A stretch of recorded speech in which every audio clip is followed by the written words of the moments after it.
Good evening and welcome, everyone. My name is James Orr, and I am joined tonight by the zebra, Brian Williams, with his amazing beard that is coming in full black and gray. Welcome, Brian. What is up? I am not a zebra. I don't know why it looks like I have chops right here, but I do not. There's plenty everywhere. I did just trim it like right here, though. So, we're good. Kim says, you guys do talk outside the meeting, right? Yeah, but but not video usually. I don't usually see you because, COVID. Yeah, exactly. But if COVID wasn't around, we'd see each other a lot more often. But now I only, honestly, we FaceTimed last night. But yeah, but more away from our camera than towards it. It was. We were like video and stuff we were showing each other. So, yeah. Anyway, I'm James Orr. We already are off topic. How is that possible? It's 6:01. How could we be off topic? It's me already? Oh, that's pretty funny. Yeah. So tonight's class, apparently we're teaching everything you learned about deal analysis is wrong, ROIQ+R trademark. Brian, I'm super excited to hear what you're going to teach about this. It's going to be an amazing class. Yep, use my spreadsheet. It's amazing. Done. You'll hear later, your spreadsheet is really amazing. And you basically solved this problem before. We just, for some reason, don't use it. I don't know why we don't use it, but I teach it in a different class. No one uses it outside of partnership. There's actually a Q&A about that particular topic. So we'll get there, though. Cool. But before we get there, upcoming classes. Next week, if you stay tuned, Brian is going to do something amazing. He's going to do real estate investing, ask me absolutely anything or almost anything, depending on who actually deciphers the AMAA abbreviation. So, Brian, what is that all about? It's going to be you come and you ask. If you have questions ahead of time, feel free to send them to James now. That would be okay. And Andrew, who will answer them. Andrew, who's on tonight, sent us a 37-page dossier with it was really hardcore. It wasn't like softball type questions. It was sort of like major league curveball questions that would require 3 weeks worth of research. And I'm only joking with you, Andrew. I glanced at your stuff. I haven't read it. I think we decided we were just going to ignore that email, right? No, it actually had some good stuff in there. I was like, oh, that is a pretty interesting question. Why don't we do it that way? So we'll have to go dig into it. Yeah, so I'm ignoring that email and answering everyone else's questions, and then I'll come back and answer the dissertation on real estate investing questions. I'm kidding. It's we'll good stuff. Some of them. Yeah, they're good. Depending on who has other questions. That's true. Yeah, it's good stuff. But yeah, there'll be a lot of good questions. I'm sure we'll get off topic and talk about other things, and it'll be a fun class. I'm sure. All right, so that's going to be a good class. That's going to be next week. And then we have a mini class, the first of many mini classes because – man, I'm a little burned out, since 2003 doing these 2-hour monstrosities every week. And so I think it's time that we do a little mini class. So we're going to do a mini class on the ultimate guide to earnest money. We're going to take a topic that's really, really small and spend 2 hours on it. Yeah. Just because you put the words mini class in front of the class doesn't mean you're spending not 2 hours. You need to actually make that an hour class. I will try my best to do that. The challenge is people say to me, hey, is there a spot where I could easily go and find information about blank? And I'm like, yeah, you could go watch the 2 hours we did on this and the 2 hours we did on this. And there's a few slides on that topic in there. And so I'm going to try to pull those out, organize them, and really dig deep into that one area. That way when someone says, hey, do you have anything about earnest money? I'm like, yeah, we got an hour on that. So, and I did change the time. Before I had it 6 p.m. to 8 p.m., I now put a question mark in. I thought that was 9 p.m. It could go the other way. You never really know. And then you'll see a little sneak peek of it tonight, the cash flow power meter. And I think I'm going to make a couple little tweaks to it and changes. But there'll be a whole mini class on the cash flow power meter, another new tool I created. I don't know. This must have been a couple months ago. And that's going to be the 28th. Yeah. Dan says that's good. I'm tired of 2-hour classes. Make more 1-hour classes. That's exactly what he said. I'm reading the text right now, and you seem to have the Google Translate didn't quite go as well as I thought it was going to go when you read it. I'm not Google. I'm just Brian, so I can only read certain things. Yeah. Yes. Yeah. Dan's probably like, that's not what I said. Asa says maybe called mini class power hour, except that implies that it's an hour long instead of 3 hours long. It also implies that we're like going to be doing like P90X power hour type workouts during it. So I'm pretty sure you have to delete this recording now. Oh my goodness. And then TBD, which I just got lazy and didn't decide on a topic, but I did go out of my way because November 11th happens to be Veterans Day. Oh, November 4th is voting day. Maybe we have something about voting. November 3rd is voting day. Buddy. Oh, I'm sorry. You're right. Well, I don't know if that's correct. I assume you're correct. Anyway, it's on a Tuesday. Awesome. Good point. That is true. November 11th, though, is Veterans Day. And so in honor of our veterans, VA financing. I thought that was an appropriate little put in there. And so that was easy to do. So that's going to be the schedule. We're going to do a deep dive into nothing down VA financing. Awesome. And because I like golden spider webs, if you don't like the class topics that are coming up or you want to suggest one, you can go to realestatefinancialplanner.com/suggest. And you can suggest whatever class you would like us to teach, or vote on classes that other people have suggested that we've already decided we're not going to do, and we can feel worse about it, not doing them. So, or maybe Brian will be like, okay, we probably should do that one. Enough people. Someone should go put the psychology of James's mind as a class, and everyone should upvote it to the top. Oh my gosh. That's like my biggest fear class for those that don't know. Letting people inside. Go. It's a pretty crazy place up there. Okay, so introductions via chat. Please do join us for introductions. We miss seeing you in person, so we do want to hear from you. So please make sure you change the chat window to all panelists and attendees. Tell us who you are and where you're from, and then what do you think you've been doing wrong analyzing deals? Like, take a guess at what tonight's class is about. I will also, because I've banned 2 people in the last month. I had to technically ban one of them. From classes, yes. So I will tell you that if you do solicit for business via the chat window, like do solicitation, you will be banned and you will not be invited back. So, and then as soon as you do get banned, then I will say very inappropriate things about you once you've been banned. So you won't even know what I say about you. So anyway, please do not solicit in the window, and please do stuff like that. And then if you have questions throughout the presentation, please do use the webinar chat window, and Brian will read them, and we'll try to answer all those things. Do you want to cover this one, or is this me? It's all you. When you get to read in the chat, you'll have a good time. Oh, okay. All right. So anyway, we have a podcast, and this will, ideally, knock on wood, be posted to the podcast as well. I know we don't post everything to the podcast. I've been posting some stuff and not some stuff. Things are in the midst of being possibly changed. But we do have a podcast, and there's like 40 episodes. I don't know what's going on here. This looks suspicious. But if you go to realestatefinancialplanner.com/podcast, you can access the podcast there or do a search for it. It's called Nomad Real Estate Investing Podcast. There's a whole bunch of stuff, including this class. And now I get to take a break and read the chat descriptions. All right. COVID update. Next slide. So, James, I need you to pay attention to this slide instead of the chat. Okay, I will. I haven't read anything yet, so I'll go. Okay. So, last time when I told you cases are probably going to go up, then they were like, it looked like they were going down a little. Just want to point out cases are going up. So this is just a jab at me. Like, pay attention. I'm going to do a jab at you. Then you can go read your stuff. No, I'm literally pointing out that like my predictions are still on pace with what's actually happened in the future, and they're all on record. So it's pretty good. Yeah. Pretty good. And I expect cases to actually go up further from here. I'm going to just say that now because you've got holidays coming. People are getting together. We've got an election coming, which is crazy. All sorts of stuff going on there. And then we have schools that are, in our county, schools started going back. One of the schools that my kids go to actually sent out a letter today saying, hey, COVID cases are on the climb in Larimer County, so we are only doing hybrid learning. We are not going back full-time as expected. So even the schools are looking at this and seeing the problem. So please wear a mask, understand science, and that kind of stuff. Next slide. Be safe. So the title of this slide is terribly wrong.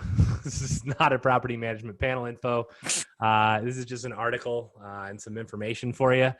That'll teach me for rushing through trying to prepare my slides in like 5 minutes today because it's been a busy couple weeks. So median rents in Colorado for a 2-bedroom apartment are down about 1.9%, which I thought was interesting. Seems pretty normal given what I've seen with renting my properties. Colorado Springs is up 4.5%. Fort Collins is only down 0.5%, which I think is good. Boulder's down 4.3% and Denver's down 5%. But across the board, basically we're down about 2% in Colorado. The rent collection numbers for Colorado look way better than the rest of the U.S., which is good. We are kind of running around 95%, which ironically is only about 1.7% lower than where it was last year in September, which I think is also good. But the U.S. average is at 90.1%. And I don't know what their average was in September of 2019 in order to actually give that data point. I do think, the stuff that we've been talking about in terms of, July, the $600 extra payment ended.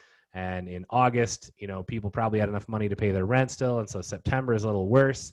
In October, who knows what's going to happen. And unfortunately, if you go to the next slide, who knows what's actually going to happen? I do not. So I did not get data in time to put it in the presentation today. So I really don't know where we are at for either delinquency or next slide, the rent actual number of units update. And I don't know the vacancy rate. If I do happen to get that later during the presentation, I will share it with you, but I did not unfortunately get it from the property manager. And I know they're super busy. So props to them for giving us all of the data that you see here that's not in a graph as James would want it.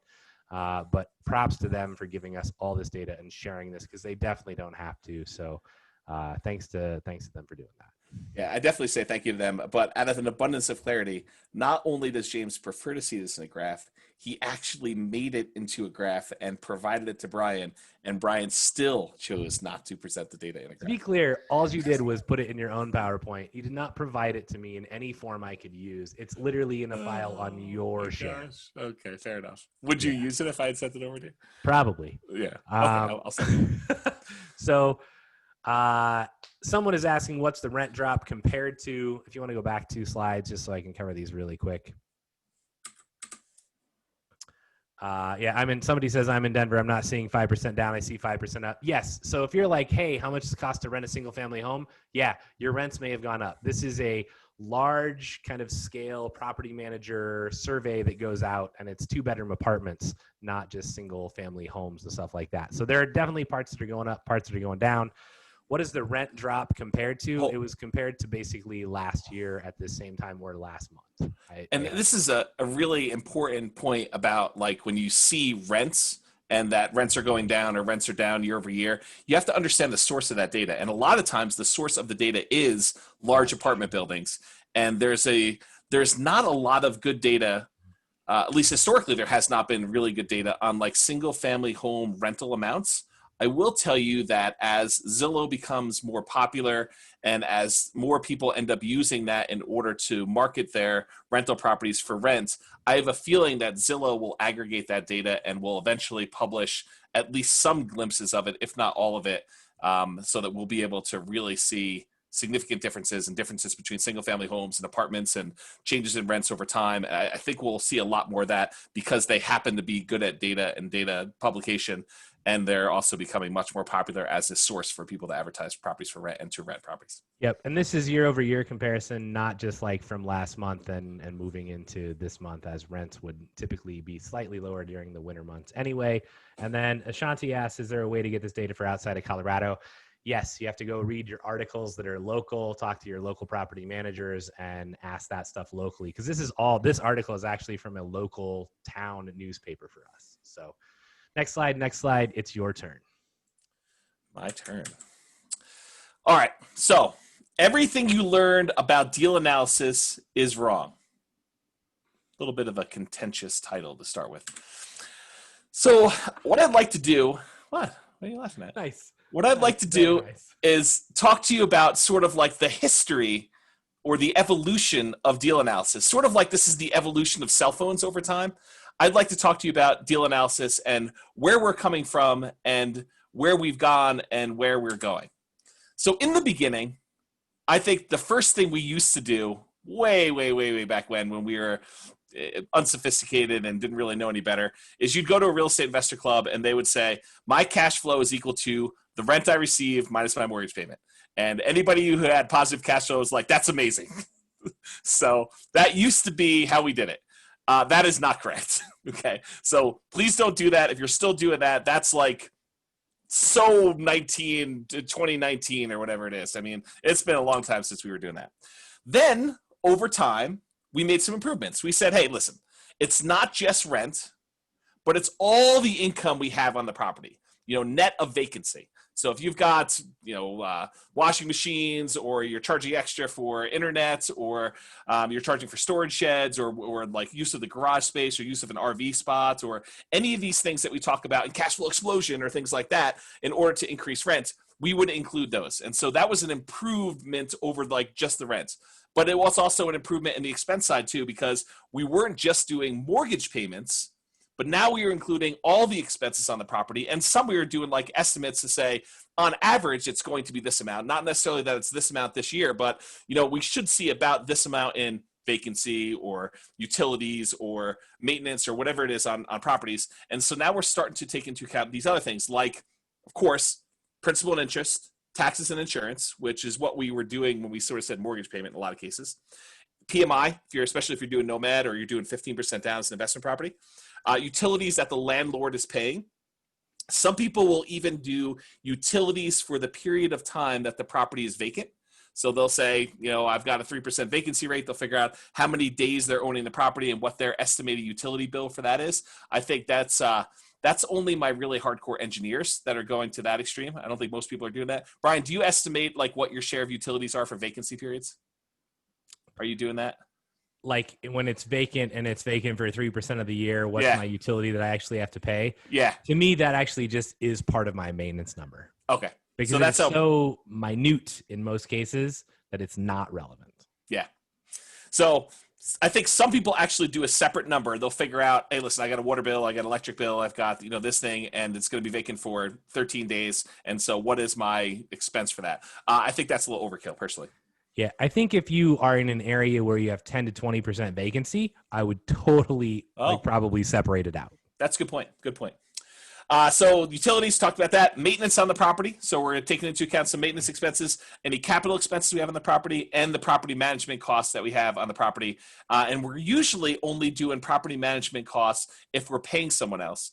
Few people are actually taking into account their costs if it's them doing it, of like, cost for paper, cost for them buying signs, and stuff like that. Although I think that that's a more accurate way to do it as well. However, that was better, but it is still wrong. Okay? So then we went and we said, hey, listen, the deal analysis stuff, it goes beyond cash flow, because all this stuff up to this point was an emphasis on cash flow on the property. And we decided, look, we're in a market in Northern Colorado especially, but there's other markets, lots of other markets just like us, where cash flow is hard to come by. We're not in a cash flow market where we're seeing pretty significant positive cash flow. And so you have to look at a more holistic view of the investment. And so we started thinking about things like, okay, well, what is the estimated appreciation? Could be negative, could be positive, could be break even. What is the estimated debt pay down? What are we seeing from paying down on the loan? What's the benefit, the return we're getting from paying down the loan? And then what are the tax benefits we're getting from depreciation on the property? And we said, let's look at a more holistic view of this and consider all four areas of return. And I introduced to you the way that I visually think about this, the return quadrants. And you guys have probably seen this all before. This is not new to 99% of the people that's on the webinar and that are watching it, because I've taught this for, I don't know, at least 4 or 5 years, it seems like, and probably longer than that. Because this takes into account all four different areas of return. Appreciation, the tendency for property values to go up over time. The cash flow, which is all your income on the property minus all those expenses we've already talked about. The tax benefits, which is the depreciation. And then the debt pay down, paying down a loan. And then I usually sum up all four of these in the middle. And so it becomes a visual summation where you can see it. This was better. However, it is still wrong. Yeah. So I'm disappointed that your corners aren't rounded. Oh my goodness. Are Yep. you really going there? Yep, I am. Did someone prompt you to do that? Because No. you know that I coded this, right? This is now me generating images on the fly, and I don't know how to do rounded cornered images. I know, but you made me round them off in the Excel sheet, so that's yours should be rounded. Oh, is there a rounded cell in Excel that you've seen? Because they're all rectangular to me. How did you do the rounded one? You took my image? Yes, it sucked. It caused all sorts of problems. Oh my gosh. So I had to redesign this because I didn't know how to do rounded corners when I was generating with PHP. Oh man, okay. Yeah, Asa says you should have done a screenshot. Yeah, it's not quite that easy because I do them dynamically. Okay, anyway. So there are different flavors of the quadrant that I've been teaching. So we have this return in dollars version of this, which I'll show you here in a second. That's basically the amount of money you made from each one. Where's Microsoft Paint? Oh my gosh, I'm gonna get. Man, you are getting trolled hard. Is this Microsoft Paint you're using, James? Because those graphics suck. Oh my goodness, my goodness. Okay, so there's a return in. Probably before you go on, is there logic on why they are in the various quadrants? What are the axes? I think maybe if you didn't explain it, just step back and say, hey, these are the 4 areas real estate investors make money. Yeah, I'm going to go into a lot more detail on that. But yeah, Kim, if I don't answer your question, definitely ask again. So we've got 3 different flavors of this. Return in dollars, which we basically take the amount of money we've made from each of these 4 areas, and we just list them in raw dollar amounts. And then we have a total dollar amount on those. Then we have a return on investment quadrant, which takes the return you're getting and you divide by the amount you invested in order to do the deal. And then you have return on equity version, which basically takes the amount you made and now you divide by the equity you have in your property. So here's what the return in dollars quadrant looks like. It's all visually the same. The only thing that's different is the way that we're showing the numbers. And so it shows you a dollar amount for the appreciation. So if the property went up $3,000 that year, you'd have $3,000 a year. If it made $1,200 a year in cash flow, you'd have $1,200 a year. If you had $1,500 in tax benefits, you'd have that here. And then however much you made in debt pay down, and then it would sum up the total in the center. Okay, this should be nothing like earth-shattering or crazy for you guys. In fact, this is sort of like the primer for what we're about to get to. And if you watch the class where I sent you like a special link about, I forget what it was. That was something about return on investment quadrants and all sorts of other stuff. That should give you like where we're up to speed here on this. And then I'm going to get to some really cool stuff. Okay, so the 2 different ways that I like to look at this is return on investment versus return on equity. And historically, what we've done is we've taken the dollar amount that you got from whatever it was, and we divided by the initial investment for the return on investment one, or the dollar amount, and we divided by the current equity in order to get the return on equity number. Okay, and then it gives you as a percentage these different numbers and tells you what your total ROI is or your total ROE, which is return on equity here. So we call this the return on investment quadrant and the return on equity quadrant, and that's where we've been to this point. Now, here's sort of like the interesting thing and where this all kind of comes into play. I'd like to compare with you the difference between you investing in real estate to you investing in stocks. And I will tell you up front, it's not easy to do a apples to apples comparison because they're different and they act differently and the returns are different. They don't all share the same quadrants or anything like that. So I'm going to try to do as close as I can to do this. And this is the crux of why all that we've been doing up to this point is wrong. And I will show you with an example. So here's the kind of story to get us where we need to be. I want you to imagine 2 investors. Me and you? Sure, we can do me and you. That's okay. Fine. Let's do it. So Brian and I, and we each have $100,000. Yes. And I am an investor that likes to invest in stocks. Brian is an investor who likes to invest in real estate. Also, yes. Yeah, I think that's very fair. So here's the question, and it's not a trick question. How much of the $100,000 that I have can I invest in buying stocks? It's not a trick question. Brian, what do you think? How much can you invest when buying stocks? How much of the $100,000 can I actually invest and buy stocks with? Do you need any of this $100,000 for living? No, this is my investment amount.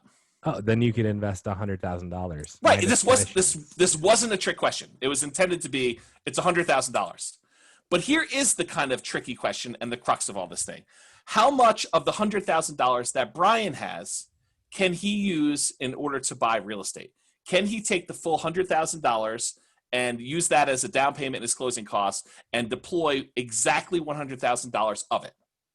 Brian, can you do that?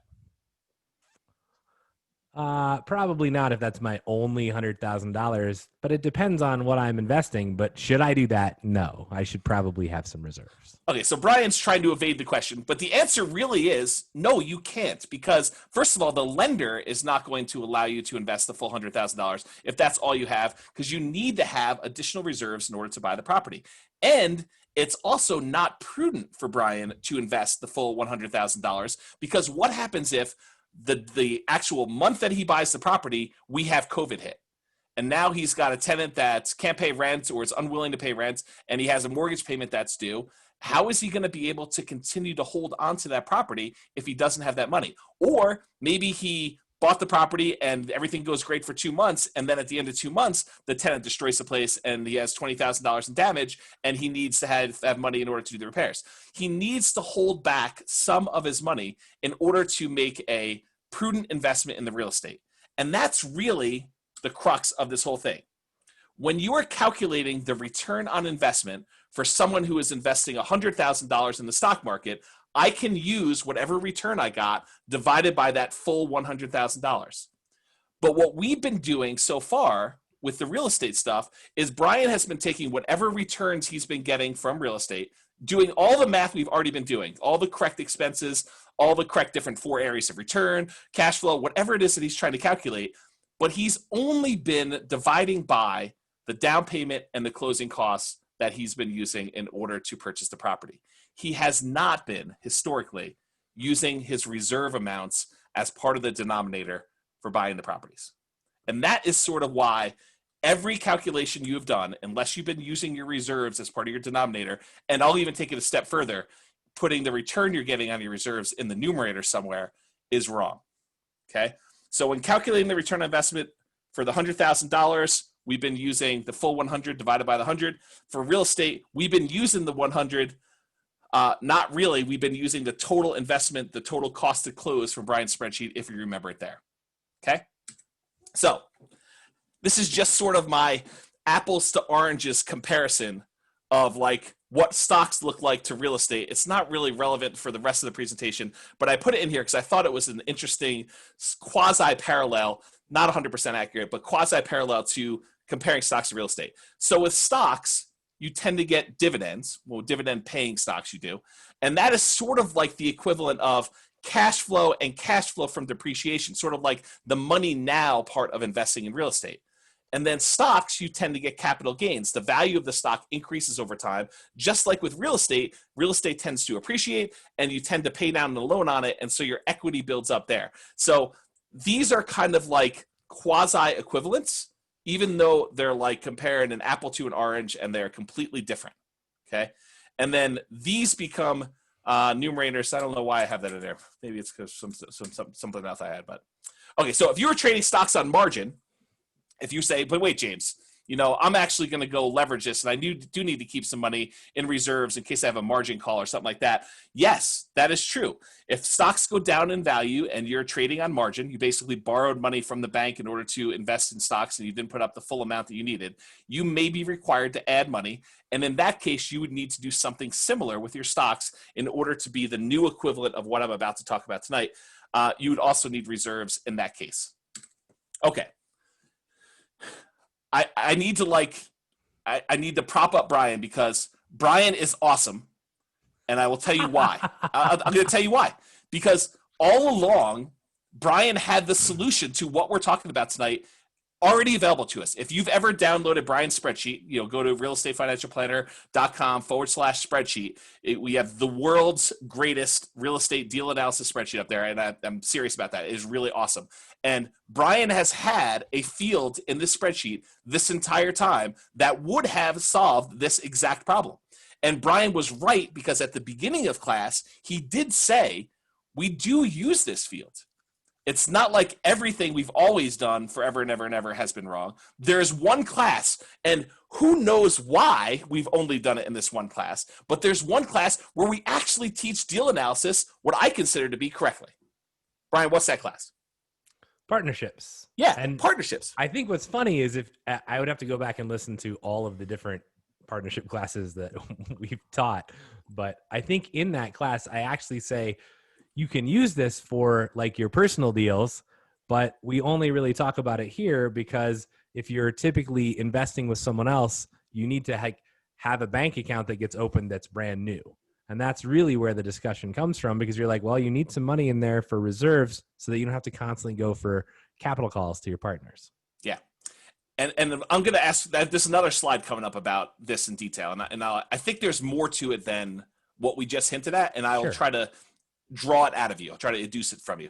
So here's the interesting thing, though. This is the field, initial reserve account. And I'm going to show you how to set up Brian's spreadsheet so that it does it for you quasi-automatically. But it's right here. It's circled on the screen. It's the initial reserve account. It's underneath the rent-ready costs. That's the field where you'd want to put in how much you set aside for reserves. And I'll talk about how much I think you should set aside for reserves here in a bit. So I'll get to that point. But now I'm going to ask Brian a question. And Brian knows something is up when I don't show the whole slide because it is an exception. Never has transitions or animations. Yeah. So we're in trouble. It's exceptional that I'm not showing you the whole slide on this one thing. So brace yourselves. Okay. So I'm not 100% sure where this is going to go. This is like live without a net. I didn't prompt Brian ahead of time. And so this is sort of like, let's see where this goes. Okay. Yeah. For the record, James and I have been holding off on having discussions on this for like 2 weeks so that we can actually talk about it like literally like whatever the word is. Unplanned, like live. Unplanned. Like, I don't know what he's going to say and he doesn't know what I'm going to say. Yeah. And so we could do it live here because we constantly have these phone discussions and we're like, let's try and recreate that in class, and it doesn't work. So we saved them all for tonight. So hopefully I'm on par and my brain is working, because if not, class is not going to go very well for James. I'll cover for you. It's okay. But there are some interesting discussions I was hoping to wait to have with you, and I didn't prompt all of them, so hopefully you'll remember some of them. But these a couple ones I did. And so what I did here is I wrote down a question that I wanted to ask Brian, and then I'm going to show you what my answer is. So you'll hear there's no clicking to the keyboard, and you'll know what my answer is in advance. Okay, ready? Ready to play, Brian? So the question is, why haven't we used it? No, here's the question. Brian, if you're buying a single property, how many months of reserves should you have?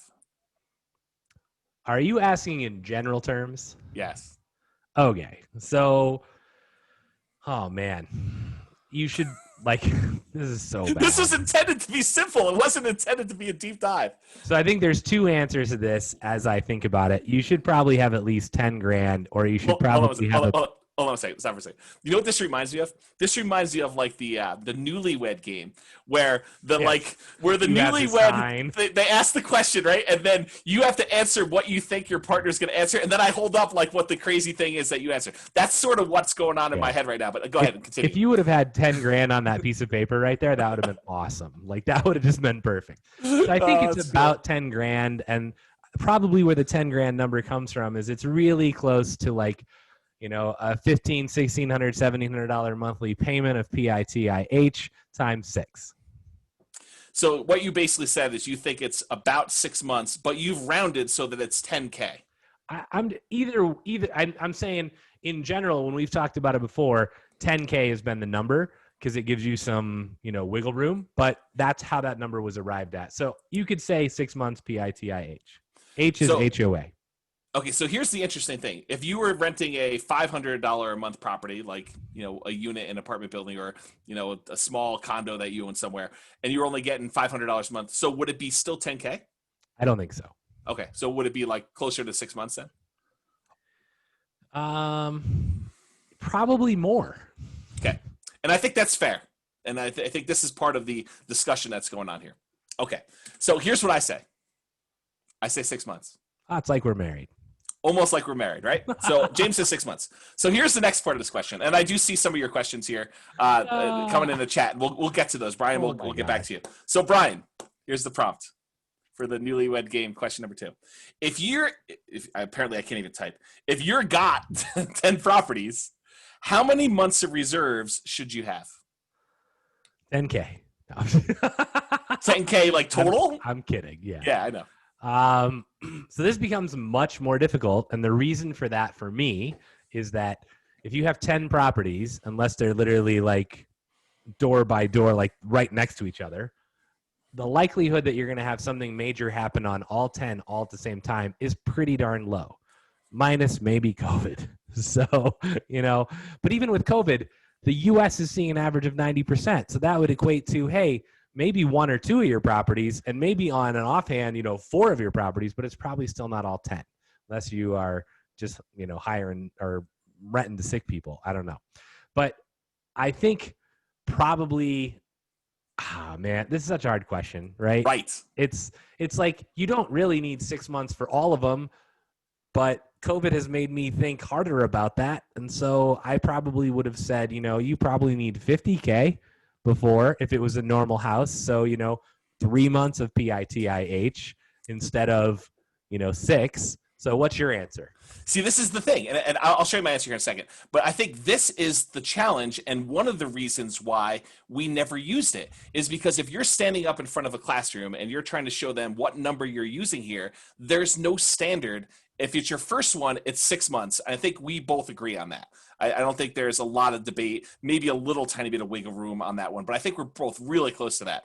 But we've historically, and it's recorded on a whole bunch of past webinars and stuff, where we've had this very debate in front of class. It's like, you are definitely saying, and I've been wishy-washy, which I'll admit here, I was not willing to take a stand and say, no, I really do think you need to have 6 months for each one, even though that was like my deep down belief. And privately, we've had this conversation where I've told you, and maybe it's not full 6 months, but it's close. And I think there's unexpected things that can happen, like COVID and COVID equivalents that have devastating effects on you, where you may want to be even more liquid when that happens, like because you don't know how long it's going to last. You don't know if you're going to have like a big repair because you had someone not paying rent for 4 months, you couldn't evict them, and now you need another $30,000 in that. So I can see and justify in my mind and be willing to be a little bit more firm in saying that it's 6 months. So I just want to add something to that. Yes. Which is that there is a camp of people out there who believe it should be actually much longer. I agree. Right? And in talking to some kind of longer term, well, in me talking to someone who talked to a lot of longer term kind of real estate investors who had been through, multiple crises in their lifetimes. Yep. When they answered this question, and this will shock probably everyone on the webinar, unless you know this, right? Like their answer was, if you really want to be like sure you can make it, the answer is 2 years for every property of PITIH. Yes. Yep. Pause for dramatic effect. If you stop and think about what that would mean, it's a lot of money in cash or somewhere that's like cash. But you also stop and think, man, if I had that in cash, is there a situation I can even contemplate where I run out of that money? People not paying rent on 80% of my buildings for a year, I'm still good. Like, it's really hard to figure out how you lose the property at that point. Yeah, I totally agree. So we've been, I think one of the reasons why we haven't done this so far, even though it's been on Brian's spreadsheet and we've taught it in certain classes, only certain classes though, like when you're doing a partnership where it's not easy to get more money into the deal, like it is with an individual where, if I ran into problems and I needed to come up with 10K, I've got other resources that I'm not specifically earmarking for this particular property. Like I could go and put money on a credit card, or I could go liquidate stocks, or I could go to my savings account, or I can go to my personal checking. I can go and access these funds elsewhere. Where with a partnership, it's not easy to do that. And so we've taught it in partnership classes, but we haven't historically taught it in all of the other deal analysis classes. And I think part of it is Brian and I couldn't agree, and I don't think anyone else has actually agreed that there is a standard for this. Until today. Yep. So just to answer a couple quick questions so we can move on.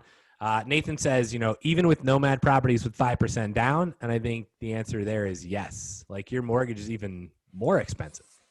So yes. Anything you want to add to that? No, I think it is 6 months for those. Okay. Yeah. And then Andrew says, if it were much worse than COVID, wouldn't most landlords go broke and hence the government may rescue them? Well, if we rewind to 2006, 2007, 2008, there were probably quite a few landlords who actually lost properties. There were very many flipping companies that went out of business, and there was no government rescue. So I think the answer there is a clear, hard no, because the landlords who actually have their reserves, when that time comes, those are the people who can be aggressive and go buy those properties on the cheap and make a lot of money. Yeah. And I think you sleep better and you make better decisions not being stressed and at risk and not knowing and uncertain about things. So you can act with confidence. Nathan, yeah. So somebody says rents went up in 2006 to 2007. Yes, and then they fell off a cliff in 2008. But Nathan says, I was thinking it might need more since you're most likely feeding the property. So if you're feeding your property, the answer here is probably 6 months of PITIH plus whatever you're feeding it for 6 months. But James probably has this on a slide coming up. I do. It's coming up. Any other I'm just trying to jump ahead like you do for me. I actually don't mind. Because I'm patient. Were there any other questions you wanted to answer before we moved on? Tony says Nomad is less, but older houses need 6 months. And I think the rule that James and 90% of Brian are laying down tonight is that it's actually 6 months. If you want to be safe in your business, the fact that it's a new house isn't relevant. It's if you miss out on 3 months of rent from a property or 6 months of rent or 9 months of rent. Like I have a tenant right now who is middle of July behind and may not pay through the end of December. If you don't have the money to cover that, you're in a lot of trouble. Correct. Yep. All right. So I see a couple other questions came in. I'm not sure if we should address those now or I'll continue on. That's yeah, I think you're going to talk about maintenance and CapEx stuff later. Yeah, it's 2 slides. One slide after this. Cool. Okay. 6 months reserve per property. I made a whole slide for it because I think that is what the rule should be. And you can decide if it's your personal preference for you to say, I like operating close to the bone. I like living on the edge. I don't wear a seatbelt. I don't wear a mask. I'm willing to take those risks. That's totally up to you. But I'm telling you, I think it's prudent. And after doing tons of modeling in the real estate financial planning software, I will tell you 6 months makes it really safe for the vast, overwhelmingly large number of cases that I've ran. I'm not saying that you can't get in trouble by putting 6 months up there, but it takes a lot in order to overcome the 6 months per property rule. So what are reserves defined as? What is 6 months of reserves? What is that? Because I had to be clear about it. And it actually made me pause to think because up until this very slide presentation, I'm not sure I had an exact number because I don't operate so close. Like my personal investing, I'm not operating so close that this is to the dollar. I'm not saying, and you'll see why here in a little bit, I have plenty of reserves, way, way, way more than 6 months. So it never occurred to me that does this get included or does this not get included? But I had to put it down because I had to draw a line in the sand. And it's possible, 3 months from now, 6 months from now, with a little thinking back and hot tub time and whatever else we decide to pull one of these things. But right now, at this point in time, this is what we are suggesting is defined as what reserves are. Okay. So I defined it as all of your operating expenses as defined in Brian's spreadsheet, your taxes, your insurance, your HOA, landlord utilities. If you are the landlord and you are paying those utilities, includes that. Maintenance reserves, like the maintenance amount on the properties, the property management fee on the properties, and if you have a partnership, the credit partner yearly fee so that it matches the spreadsheet. So that is my definition of operating expenses. In addition to those, principal and interest part of your mortgage payments, if you have more than one, you need both of them, and PMI. So before Brian used to call this HIPIT or something like HIPIT trademark, right? It was like HOA, insurance, it's like all those, it's basically PITI, but he rearranged the letters to make it cool. That's because you had PITIH and then PMI. And so I was like, well, that's HIPIT. Yeah, and so Brian renamed it to do that. And I think this is a conservative number for you to get your expenses here. So mortgage payments and PMI would not exist if you own the property free and clear. Just want to note that. And property management could be zero if you are self-managing. And I am fully aware and I accept that fact. Okay. So if you have a property that you're property managing, I think you get a little reprieve in how much reserves you need. And if you own the Yep. property free and clear, it's lower, a lot lower. Yeah. So somebody asks, how are we considering the relationship between reserves and personal emergency fund? Can they merge? If so, how? My quick answer is no. So this is not, there's a separate class coming on reserves. This was not intended to be the reserves class. And I really need some time to fully formulate my thinking on that. I will tell you all mine's in one big pile. There's a much smaller pile that is liquid, but then there's a much, much, much larger pile elsewhere that is everything combined. So I don't separate them out. But there's a whole 2-hour class, at least a mini class, if not 2 hours, on reserves in detail. But this is sort of like the beginning of that path. Okay. All right. So 6 months of reserves.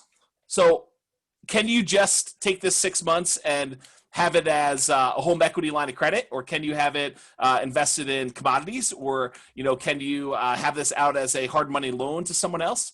And I think the answer to all of those are probably no. I think 6 months reserves, if you're going to do 6 months of reserves, it needs to be, number one, liquid. Number two, easily accessible. Number three, in an account that has low or no risk, like savings account, or to a lesser degree, money market accounts, or checking accounts. Okay. And I guess I have examples right there. It might be checking account, savings, or money market account. We do not recommend, and if you wonder why, go watch the whole line of credit class where line of credit magic is 2 hours on this. We do not recommend that you use a line of credit as your reserves. Okay.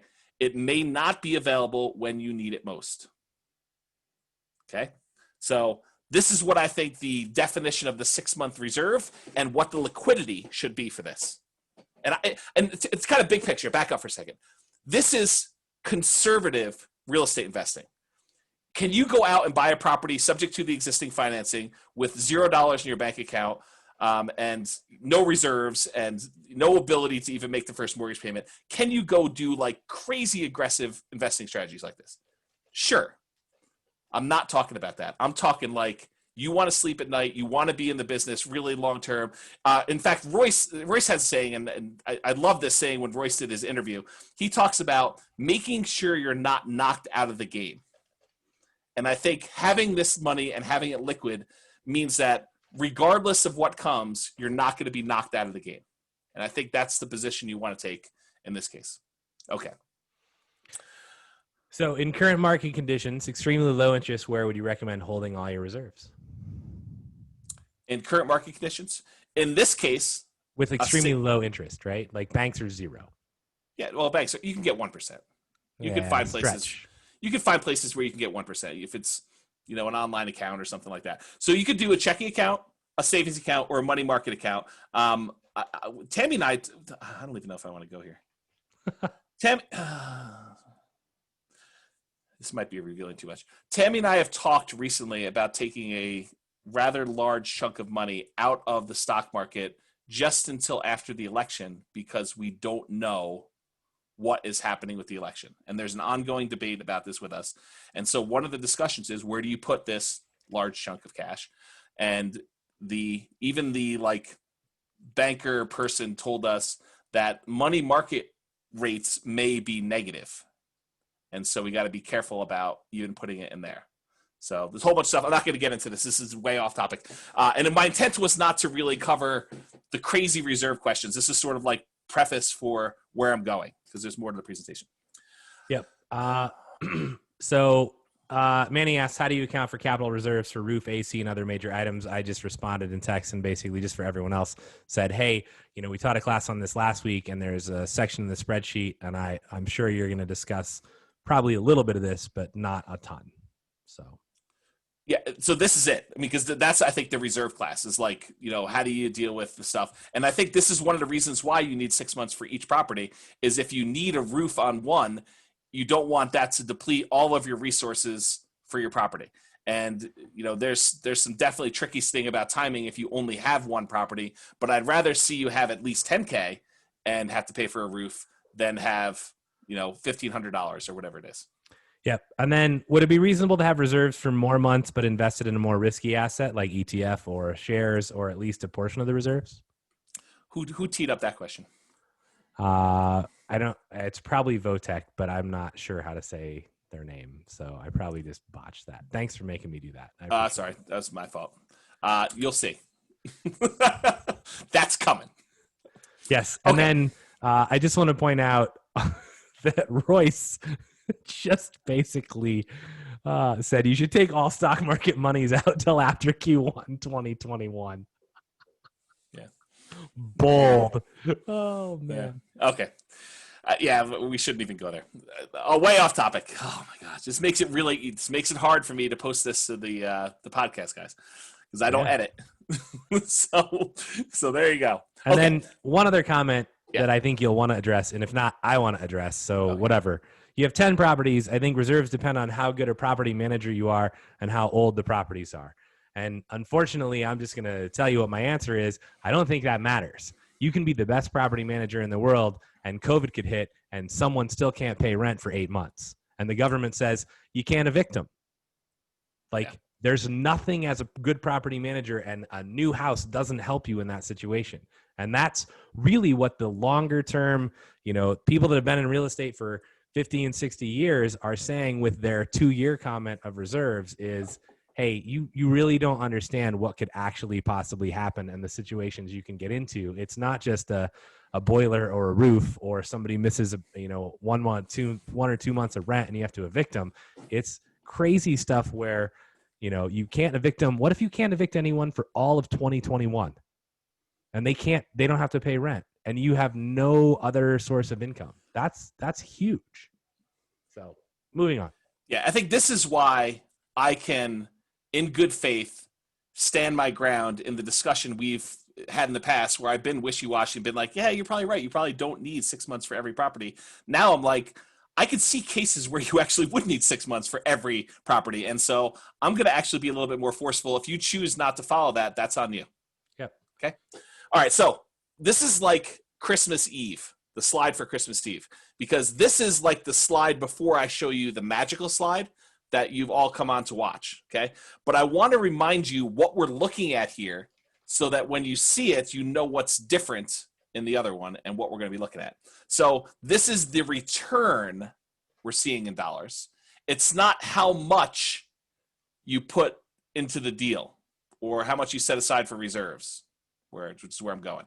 So this is how much appreciation you saw on the property, how much cash flow you saw on the property, how much tax benefits you saw on the property, and how much debt pay down you saw on the property. And then it shows you the total. Okay? Merry Christmas. The new ROIQ+R sort of quadrant, and this is actually the RIDQ+R quadrant. So this shows you how much appreciation you had in the property, how much cash flow you had in the property, how much tax benefits you had on the property, how much debt pay down you had in the property, and now it shows you how much money your reserves made, not how much you have in reserves. Because we just talked about this, you have a certain amount of money sitting in something very liquid. It's the return you're getting, not how much you have in reserves. Okay, so what return from reserves? What's the return you're getting on keeping 6 months of reserves in a savings account or whatever you're keeping that's liquid? And we're using 1% per year. Where did that 1% come from? Did I poll 1 million banks? Did I say that that's what the rate is and 3 years from now it's going to change? Nope. What I'm telling you is if you're using the return in dollars quadrant, by definition, by what I have now defined the return, your return on investment quadrant plus R is, we're using 1%. Okay. If you want to use what you're actually earning, that's okay. That's a different quadrant though. It's not the standardized one because all the standardized ones, we had to come up with a standard format. And I think this is another reason why we haven't done this is we couldn't agree on what's a reasonable return you're getting on the money you had in reserves, especially if you're doing some in the stock market, you're doing some in whatever it is, those numbers varied. So I'm telling you, if you're doing 6 months, has to be liquid, has to be savings account type of returns. And so it's 1% by definition.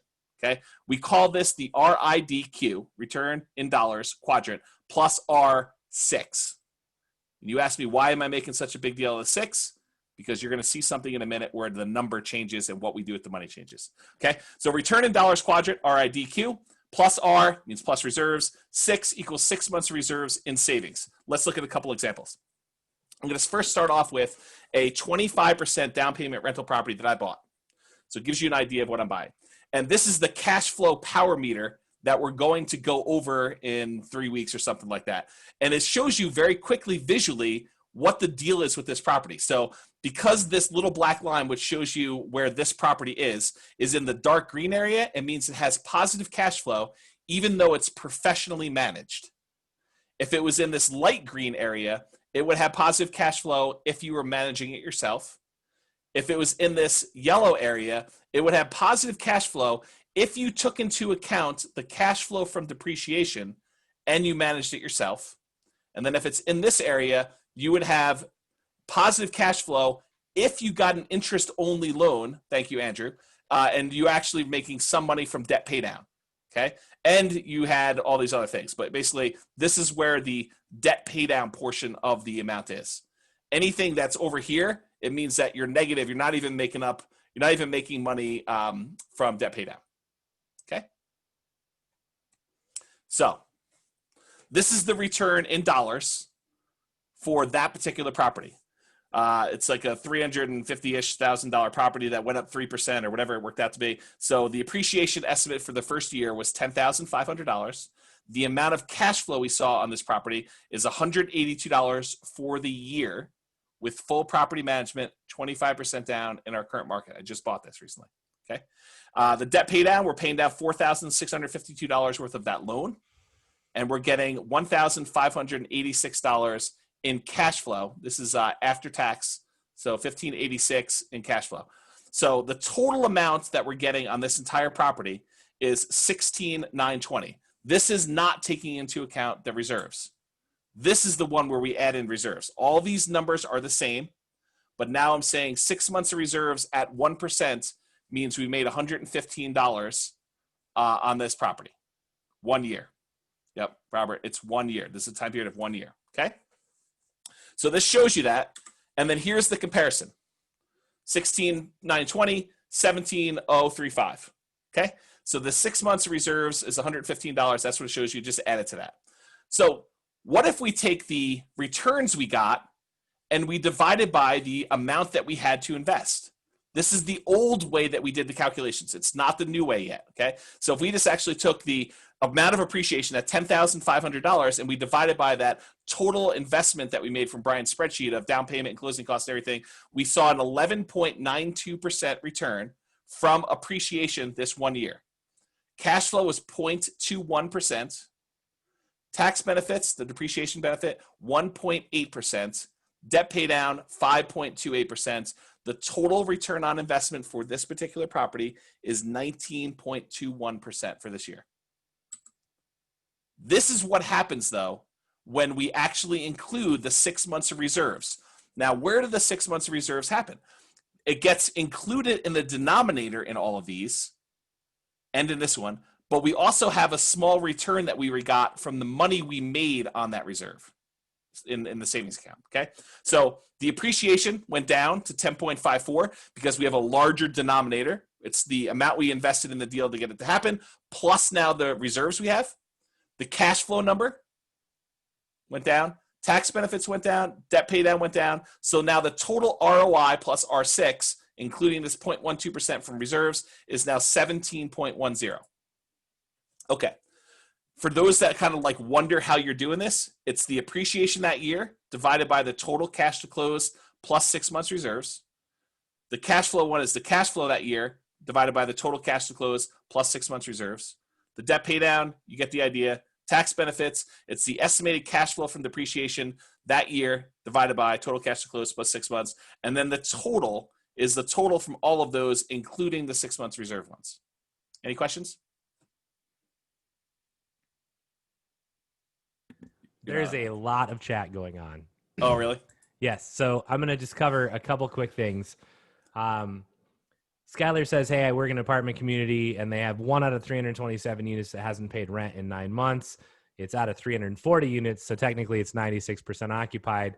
So, yeah, I mean, that's pretty much right on par with what our initial COVID-19 update study said was 95.1% are paying rent. If you got 4% vacancy, they're not paying rent because they're vacant.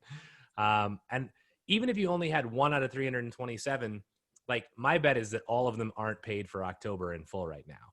But even if they are, the problem is it's one data point. It's not, here's what's going on across all of someone's properties. So I think that's difficult. It's a great data point, so I appreciate you sharing it. This is like saying, hey, I drove down to Denver last week and I didn't get in a car accident, so I don't need insurance.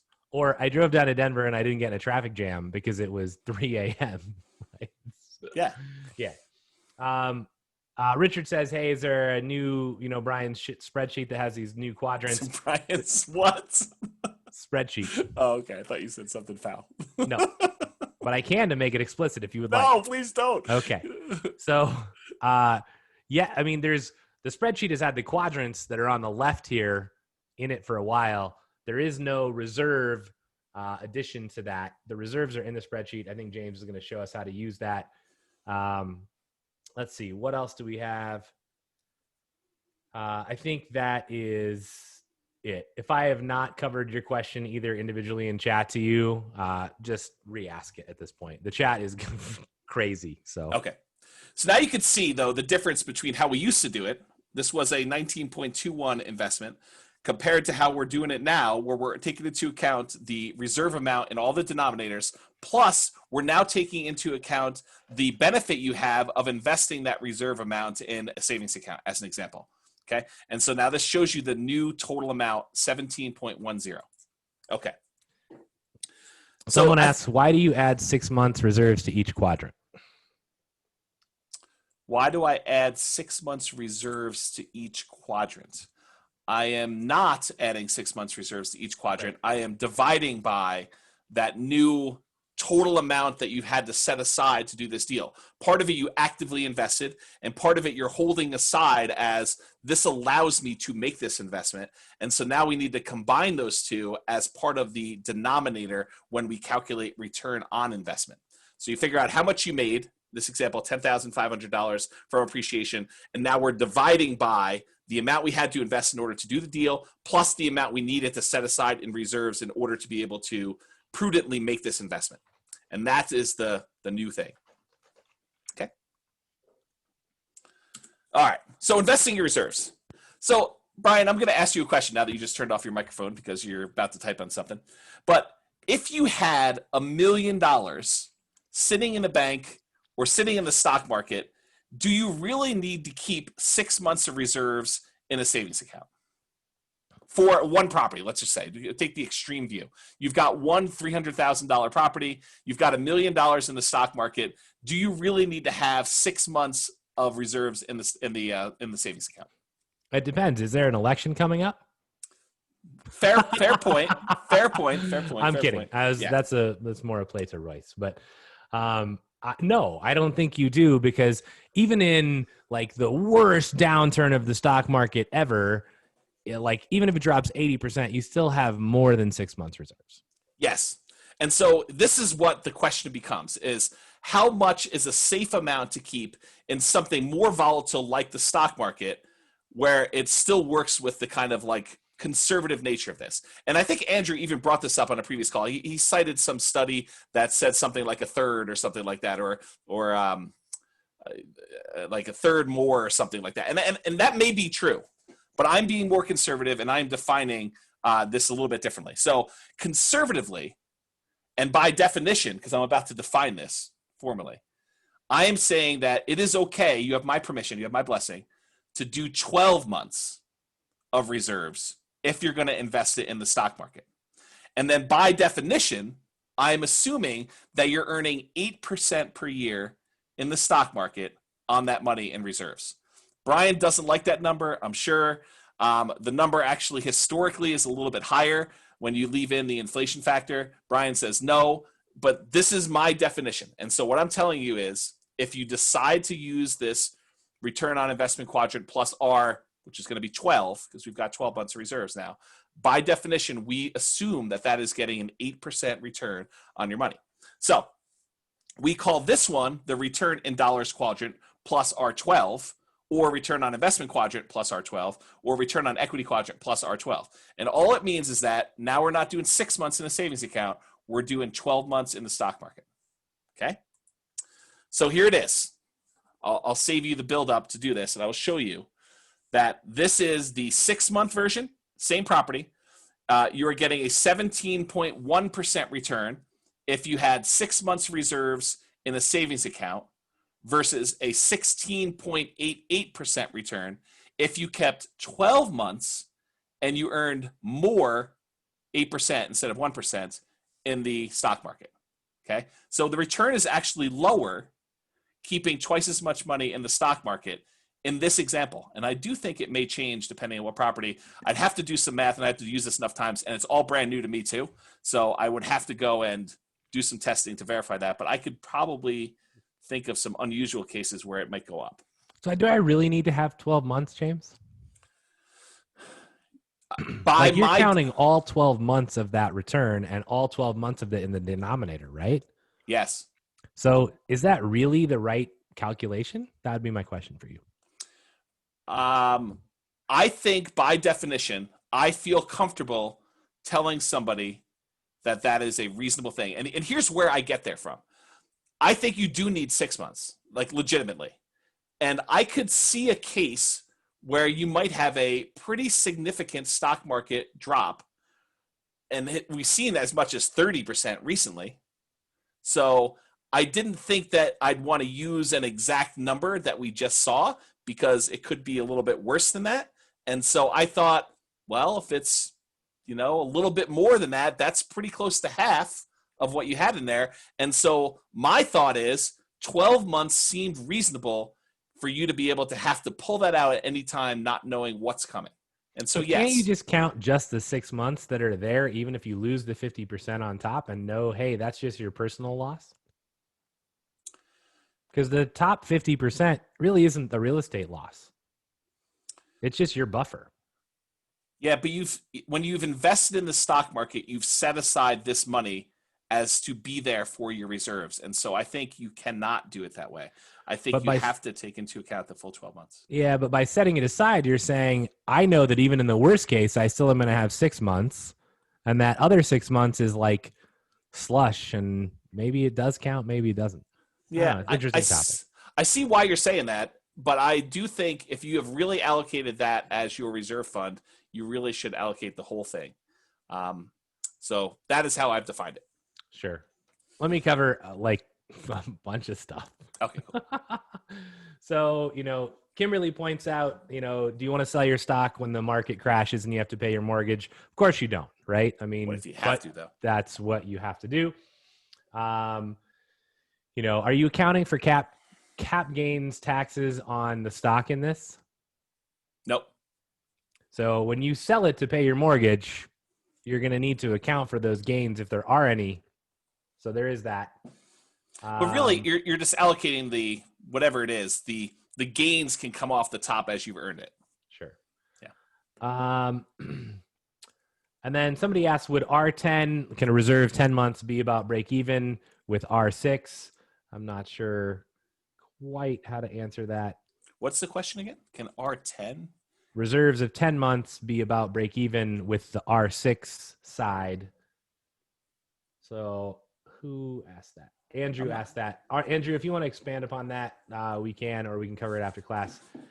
And then Robert says, so basically you need it to return 17% for the return to remain the same, right? You are foregoing the opportunity to purchase another rental property that can earn 17%. I think you need to have reserves in order to do these properties, period. So whether you're foregoing buying another property or not, I think you can't do it. It's imprudent to do so. Yeah.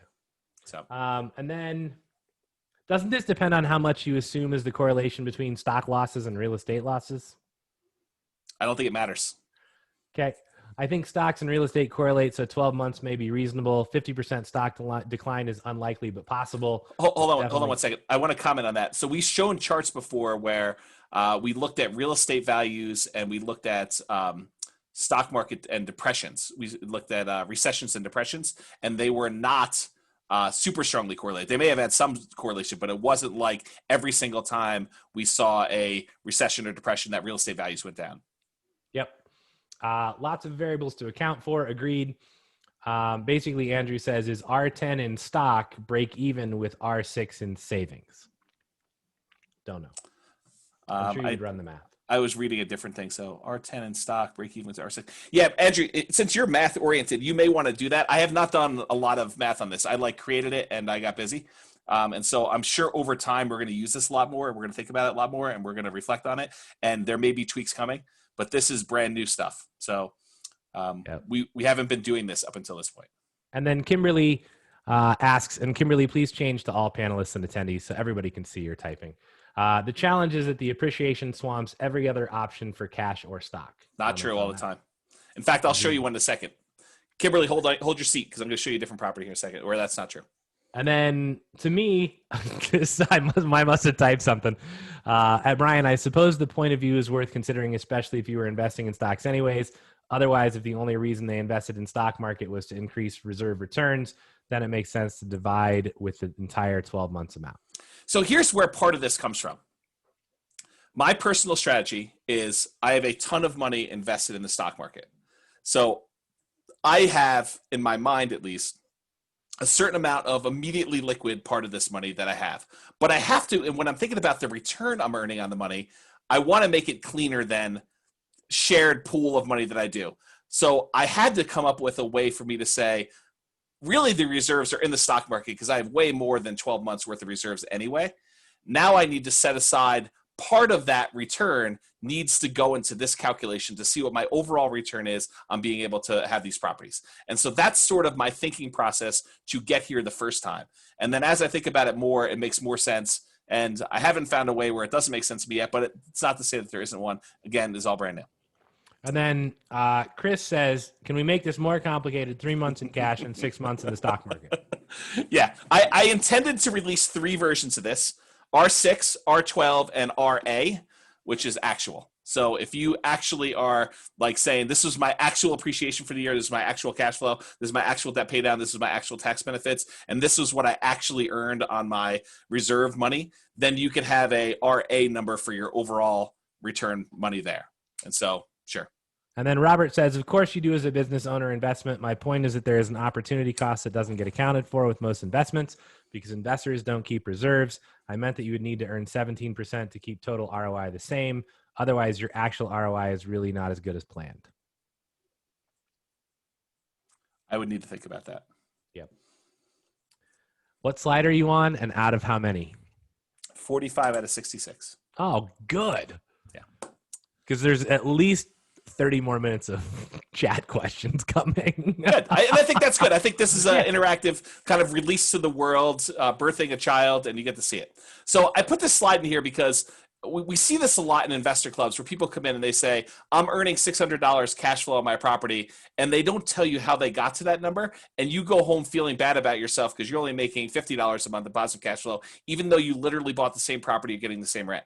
And the difference is one of them just did that, rent minus mortgage payment calculation to tell you their cash flow, and you're doing real math, okay? So that's part of the problem with doing this. So you could not have made the investment without reserves. Your lender is going to require at least some level of reserves, not probably 12 months in a stock market account, but they're going to require some level of reserves. So expressing an ROI, ignoring reserves, is lying about your return.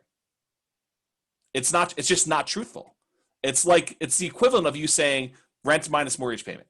It doesn't include all the numbers you really need to take into account. And so that's sort of the new world that we live in where we're actually going to do this right. Okay, I'm going to run through a Nomad property. This one, just to kind of give you the quick summary with the power meter, it's you're basically making money with cash flow from depreciation. So this happened to be a really good Nomad property. It's exceptional in that with the current rents we're seeing, you're actually positive cash flow, taking into account cash flow from depreciation with you managing yourself. Okay. So here it is, comparing the return in dollars quadrant to the return in dollars quadrant for R6. So before we made about $19,793 on this property, some negative cash flow, some positive tax benefits. if you take the sum of these things, do I do that? I might go through that slide here in a second. But if you take the sum of these, it shows you what your net cash flow between both of them are. And so it's still positive. Okay. And then here's your appreciation and your debt pay down. But when you add in the 6 months of reserves, it definitely changes the numbers. It increases the total amount a little bit because you now made $133 in cash flow. Here's how it changes, though, the return on investment number, because you went from putting 5% down to putting a lot more than 5% down when you take into account your reserves. Okay. So before it was 79.17% return on investment for that first year. Now it's only 52%, 52.01.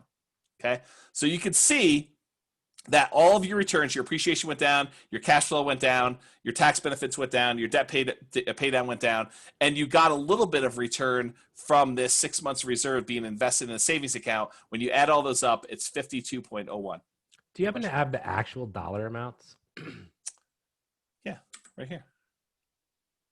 For not profit, for actual down payment and down payment plus reserves? Probably not in this presentation, but in reality, I do. Yeah, so I think that's going to be one of the weird, like, you know, if your down payment was $15,000 on a $300,000 house and your mortgage was $2,000 a month, and now you have to have another $15,000. Like, now you're at 10% down, essentially. You've doubled your down payment in order to buy this house.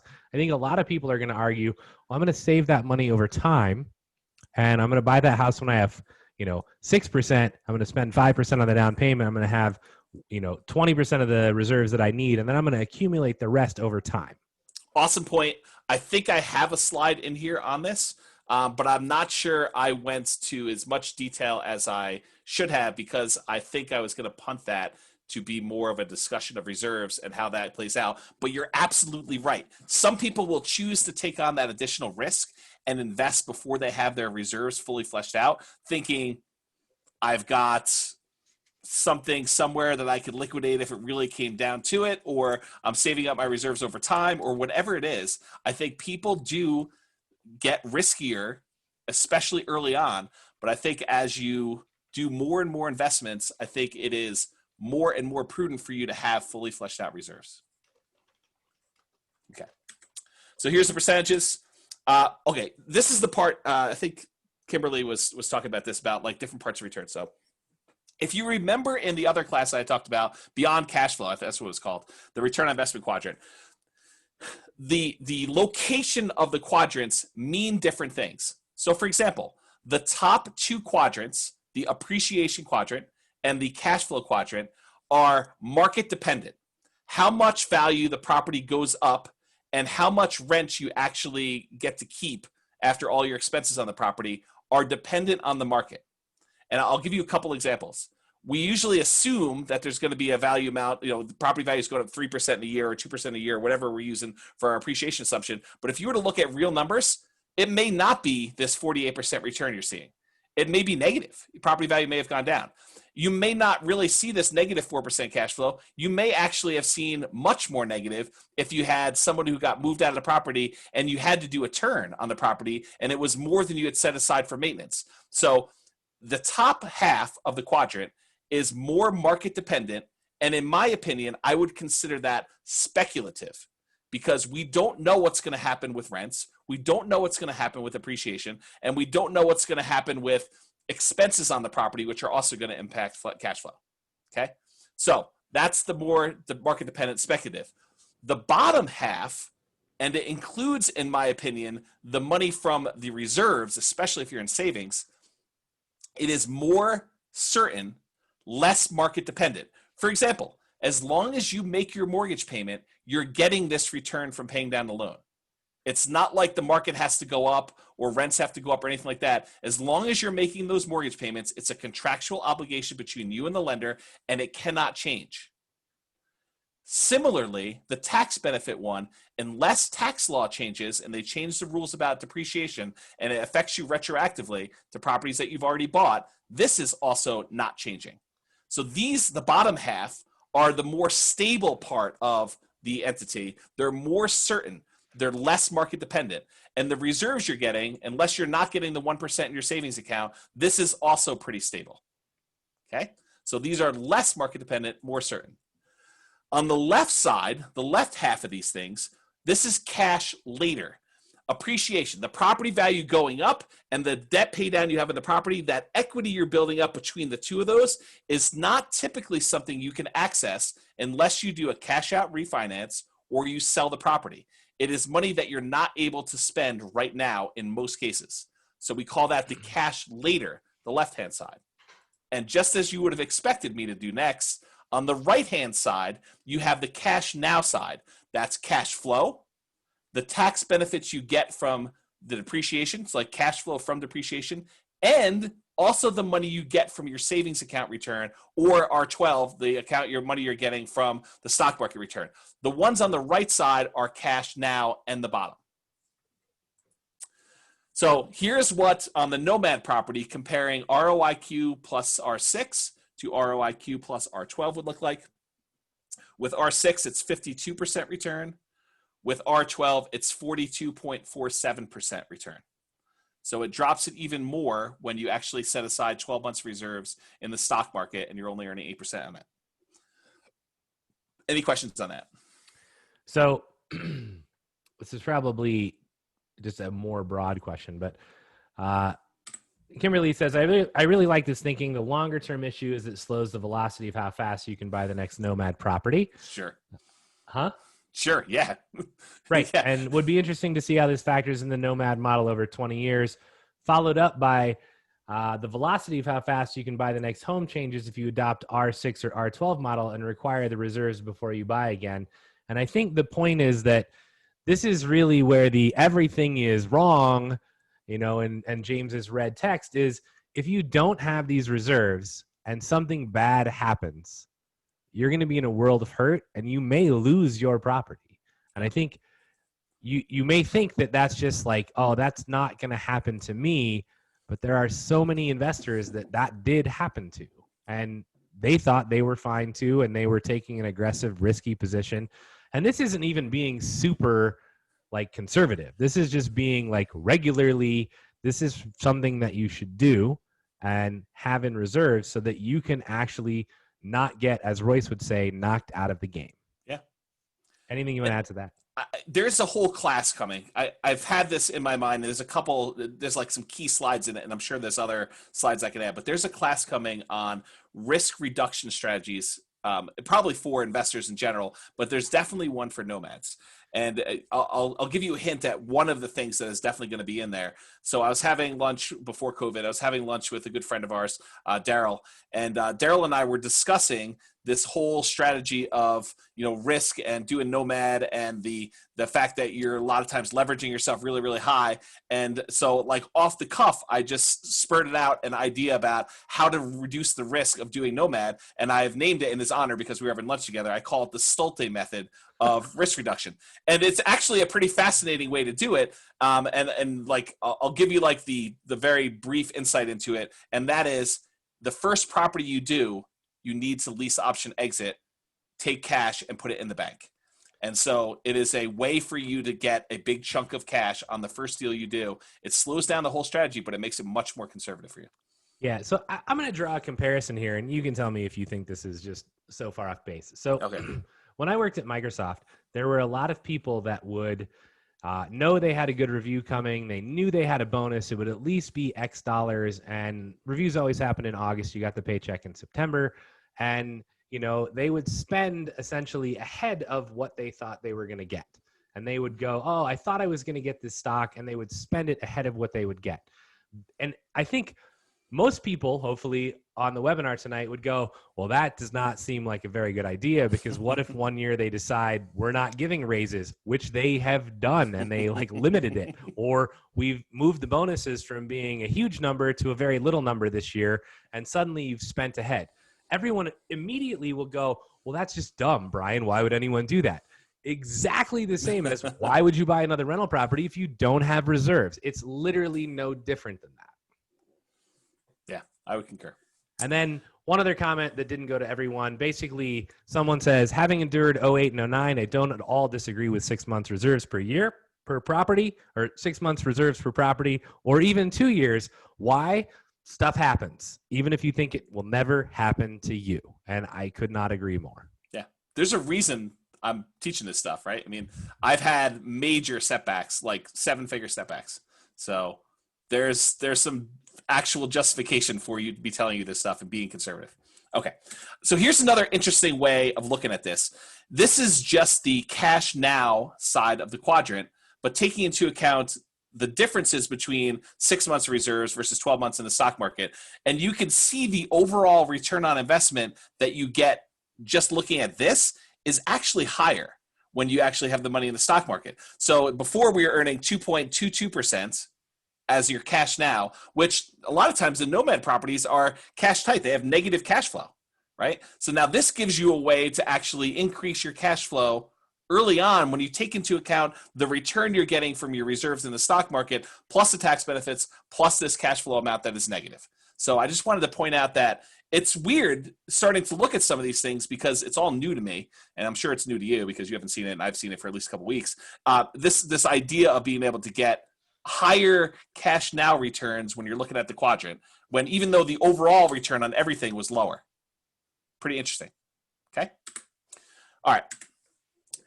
Down payment size affects the impact of reserves. Should be obvious. The more down payment you have, the less impact adding additional little bit of extra return makes, because you already have a ton of money invested in the deal. Adding a little bit more doesn't change it as quickly. Think of it the other way. If you put nothing down, adding an extra $1,000 really changes your return. Okay? So these are the quadrants that do change with down payment. Your reserve amount, because you're going to have a lower monthly payment, lower monthly payment, which means your mortgage payment is going to be less, which your PMI may also change as well. So your reserves actually get affected, plus your down payment, that return you're getting from the down payment, how much you're paying off each month or each year in this case, and the cash flow changes as well. The more you put down, typically the better your cash flow is. So those are the quadrants that change. What doesn't change in pure dollars is how much value the property goes up or down, appreciation, and what the tax benefits are. Tax benefits are based on your purchase price. It doesn't matter how much you put down or didn't put down, okay? So those are the two that don't change. Cash flow, debt pay down, and reserves do change with how much you put down, okay? So here's a free and clear property. Kim, check this out. So this is the cash flow power meter, and it shows you that this is where the property manager section starts. You're way positive for a very, very long period of time until rents drop a lot before you have negative cash flow. And there's only a small section that the cost of the property management is compared to what you're doing. And then here's your cash flow from depreciation and your debt pay down portion. Okay. Oh, I'm sorry. There's no debt pay down. This is where it's negative. This is your operating expenses. Okay. So free and clear property. With free and clear properties, the amount to reserves is lower, considerably lower than reserves with loans. And this is actually one of the things I was hoping to discuss with Brian that we kind of hinted at. Is I said to him one day, I'm like, I'm looking at my new cash flow, like my quadrants type of dealio and my return on investment quadrant and all that other stuff. And I'm realizing that the way that I'm defining this means that your reserves when you have a free and clear property are really, really low. Remember this conversation? I do. So I'm kind of interested to see like how you think about this, because I was actually a little bit concerned, honestly, that it wasn't enough reserves if you're not taking into account, principal and interest payment. That does 6 months of operating expenses. Is that enough? I don't know. I think this comes back to you have to have there's probably a minimum bar of reserves, first of all. I think you also have to include hey, what is my maintenance and upcoming CapEx, and have that factored in. But I think part of that minimum bar, when I think about it, is, hey, what are the likely things that are really bad that could happen? So somebody could stop paying rent, right? In this case, I don't really have to pay very much, so I can still basically pay my insurance and my taxes from the 6 months that you've basically given us. Because you have the 6 months of all that. Like you have 6 months of holding costs. Right. Okay. But I don't know that, are you going to include, 15% maintenance or 12% maintenance inside that 6 months? Because that's not PITIH. No, it's not. It's more than that. It's operating expenses. Yes. As I defined it earlier, it's all operating expenses. Yes. So you're defining 6 months as PITIH, maintenance, management, CapEx. Yeah, and the credit partners fee and stuff like that too. Yeah. And so I think when I think about this, I look at, hey, what's the worst thing that could happen? Okay, I need a new roof because of a hailstorm. Okay, well, what's my insurance deductible? Right. And this comes back to the whole CapEx class that we had a discussion on is, what are the really, like, what's the just raw dollar amount for any single property that you own that you would have to outlay in a month or in a couple months, and then factor in, you've already factored in like what happens for normal maintenance and normal management and normal taxes and insurance, but what could happen on top of that where you have a bigger outlay? Yeah, so I wanted to make a comment. I didn't want to interrupt your thought, but you said something before. You're like, what's coming up as far as CapEx? You have a roof coming up or whatever it is. And I think that's different, right? Because if you're buying a property and you have a rent-ready cost that is coming up, that's different than this. And I think that in my mind, I would set aside that money. Or if look, I've got this roof coming, then I think you have the 6 months reserves in addition to your roof fund. Yeah, I'm not saying that. I'm saying you buy the property and 3 months later there's a hailstorm and you need a new roof and you have a $2,500 deductible. Yeah. That $2,500 needs to be somehow accounted for, especially in a free and clear property if you have otherwise low maintenance. Because I could see, I happen to know someone who, if they want to speak up, they can, that just bought a free and clear property that's brand new. Are you like calling me out? This is the property I bought. I mean, but I mean, you do that to me all the time. You're like, if someone wants to speak up, they can. And it's me. I'm like, okay, that's funny. So, you bought a free and clear property that's brand new. Yeah, it is right. And so, what are the chances that it hails, tomorrow and you need a new roof and it turns out you have a $2,500 deductible and you didn't plan for that and your reserves are otherwise very low because you have 2% for maintenance factored in your 2, 4, 6, 8, 10 scheme, you're going to be in trouble. So in this case, though, it's actual operating expenses, right? So, but even if it's 2%, though, your operating expenses on this property are about a third, and so they're about, let's call it $700 a month. So 700 times 6, if I was going to do this, would be $4,200. I still think that's enough to make an insurance claim. And if I've got 12 months.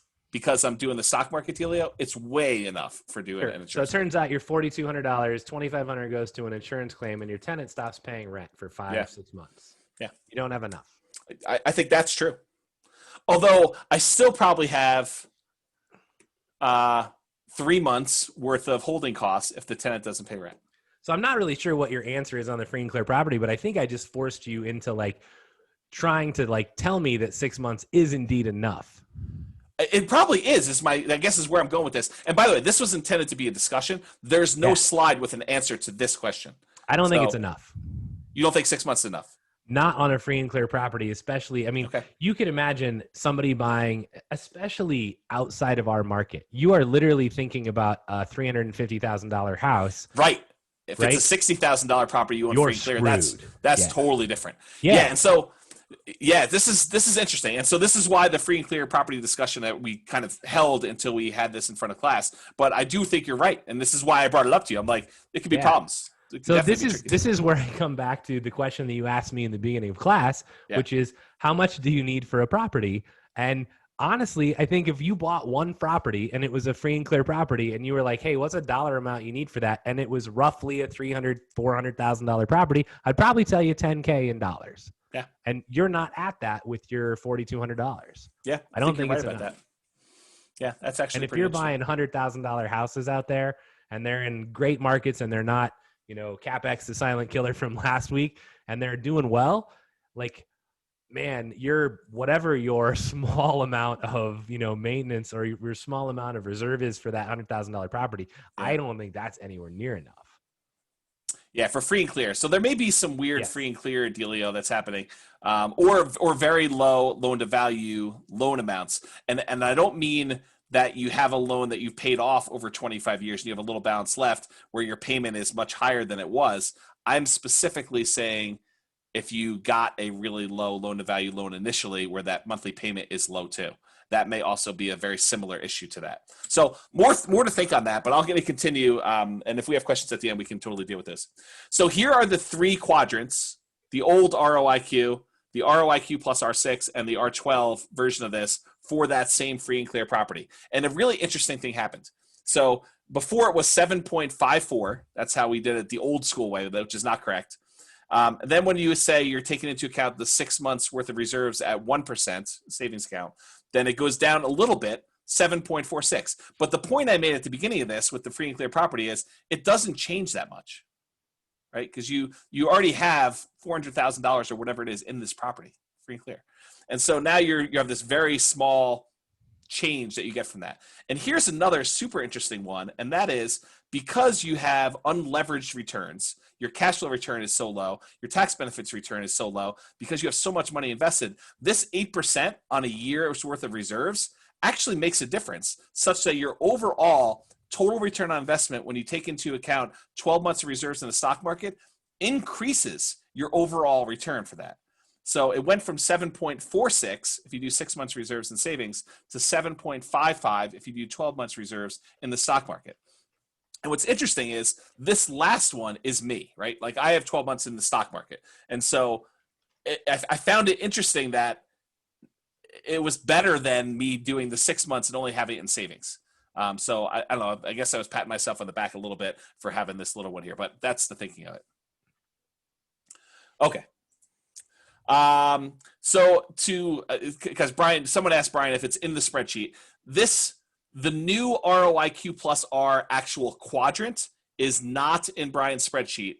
The actual reserve dollar amount is, and I'm going to show you how to do that here in like 2 slides or 3 slides. So I'll show you how to do that. But if you want access to the ROIQ, RIDQ+R, return of dollars, all the stuff with the R things in it. So if you want access to all that, it is included on the Real Estate Financial Planner. As soon as you're editing a property, any property you edit, if you have one that you already own, or if you're doing like ones that you're modeling for buying this type of property in the future, all this math for the quadrants and everything is at the bottom. So once you enter in the property, it shows, I do all the math for you. It's all shown there, and that's available for Plus and Premium members. So that's all on there for you to do it, and the cash flow power meter as well.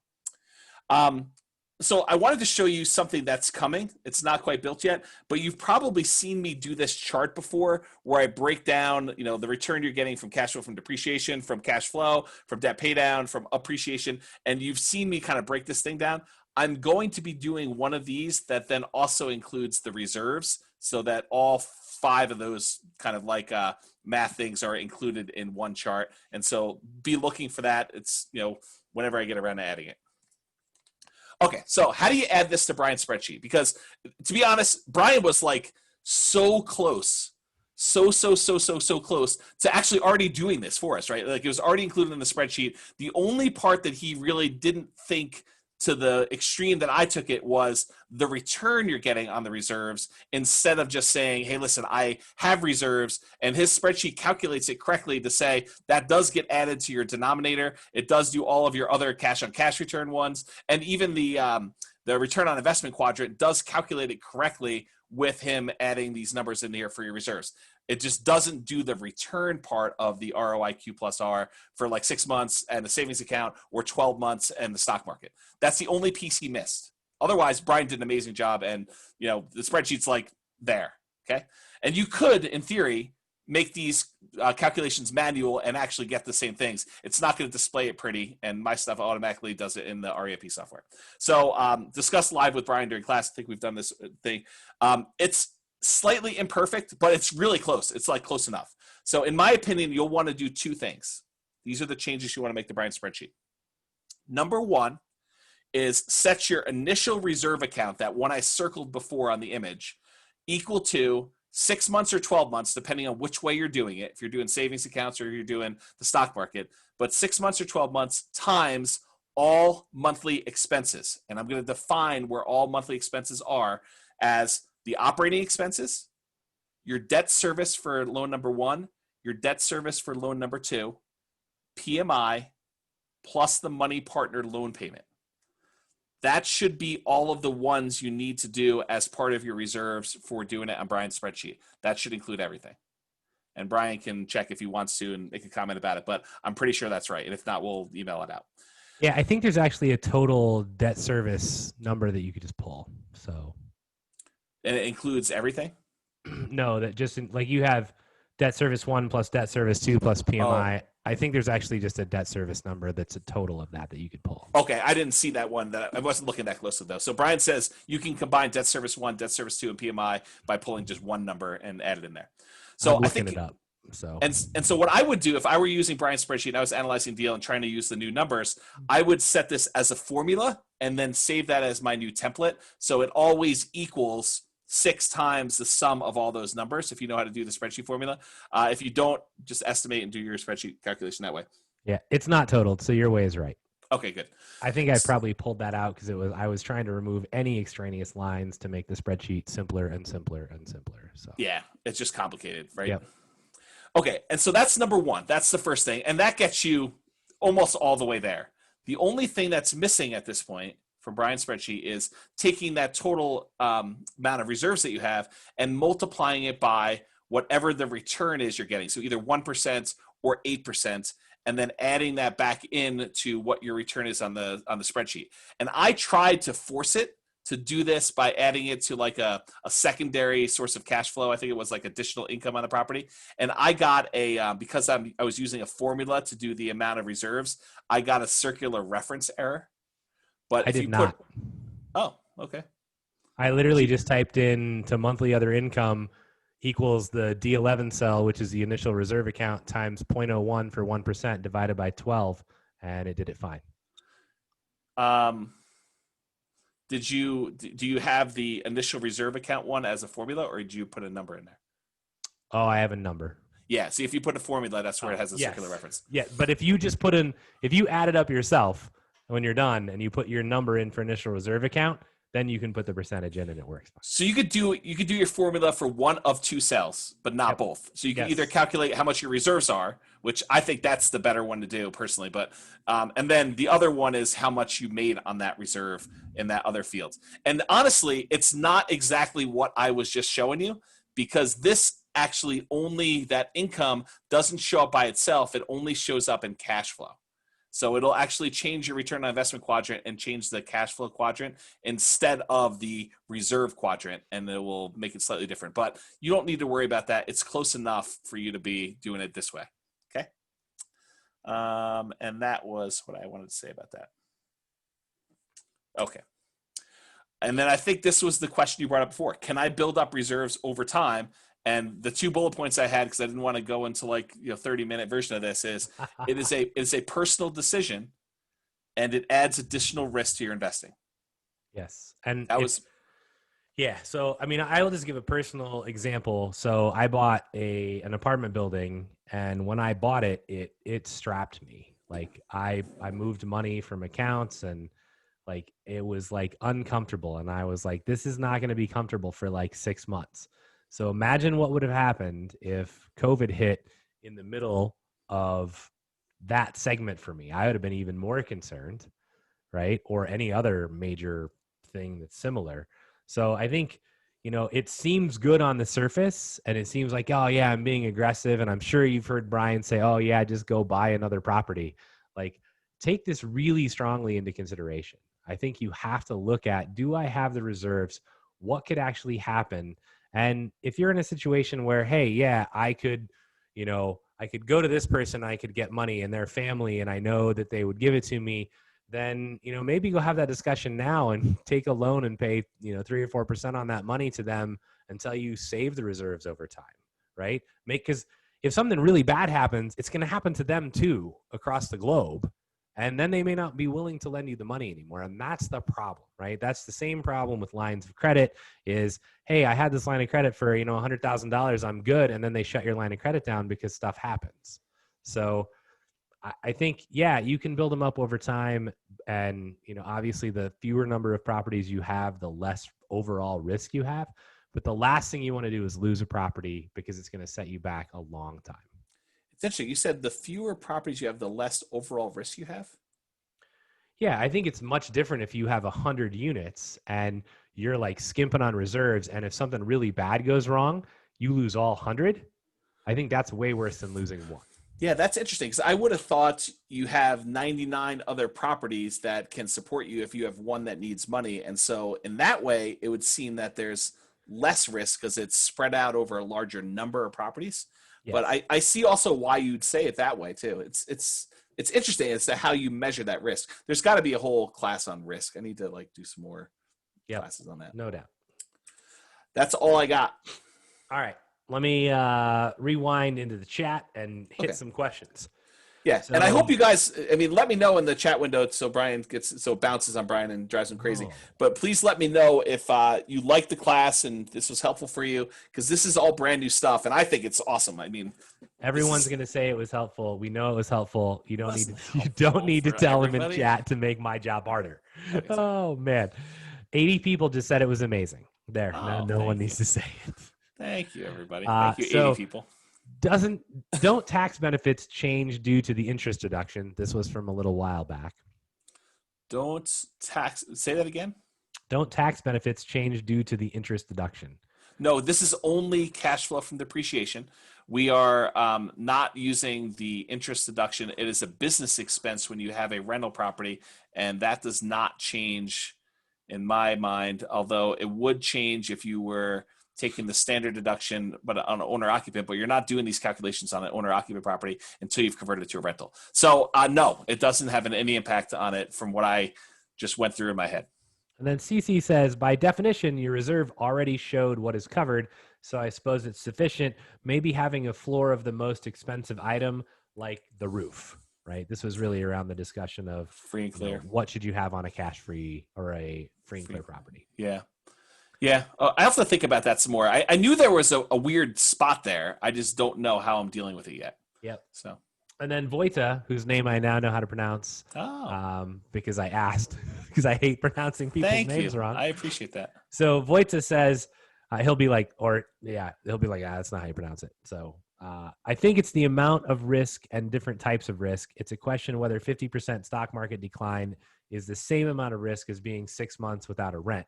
Not the same amount of risk, but the same probability is what he said. So say that again, because I was reading his pronunciation of his name as well. I think it's about the amount of risk and different types of risks. It's a question whether a 50% stock market decline is the same probability as being 6 months without rent being paid. I don't think so. Yeah, I can see. I think it's highly unusual to have had a 50% decline in the stock market, but I can have seen people with rental properties where they got involved in a messy eviction type dealio, where there were 6 months without rent coming in. Yep, and then Cody says your return would be even higher if you had it all in the stock market and didn't even buy the 100% down if you're making 8% in the stock market. I think he's talking about my free and clear property here, and he's suggesting that my return would be there. I think the challenge is this is a rather conservative assumption about the appreciation rate. I have a feeling that we'll see better than 3% here. And it's a different risk. It's an asset allocation play as well as that, because I already have a big exposure in the stock market. CC says, I thought otherwise. The more you have, the less the need to wait to save up for reserve, since you already had a large chunk and probability of coincidence is relatively low. And that's our discussion on what we just thought when I said, hey, if you have 100, it's way worse than if you have 1. And you said, well, I would have thought the opposite. Right. And I think it really is a very interesting discussion because, the other 99 can support the 1. But what happens when it's 75 trying to support 25 for months and months? Then it's hard. And the amount you've wagered, think about that. Your bet size is much bigger with the 100. Yes. And when you lose, so there's all sorts of factors we could weigh in here. Probably number 1 is age, right? Like if Royce goes out, buys 1 property when he's 30 and loses 1 property because he didn't have proper reserves, to me, that is a much, much better situation than someone who is 60 who went out to buy the property and loses 1 property. Now, if Royce went out and bought 100 properties when he was 30 and he lost them all and it set him back 10 or 15 years, that to me is way worse than losing the 1. Yeah. So it's really a scale of how bad stuff is. And James and I have both had setbacks and like not even in real estate, right? It's like you think you have a great business and it's running really well, and then one day something changes and your easy six figure a year business goes to zero overnight. Yeah, I've done that too. Yeah. And so I think when you've been through that, you go, yeah, the stuff that you think is real and going to happen, there's stuff that you can't even imagine. And in my case, it was literally the Department of Justice filing an indictment against 11 people that had nothing to do with me that literally changed my business. So did I know that was coming? No. Was I a part of it? No. I mean, it's insane. So great stuff. Nice presentation. I'd also like to see what happens with plus R4 in SRS, negatively indexed to real estate. Andrew, no.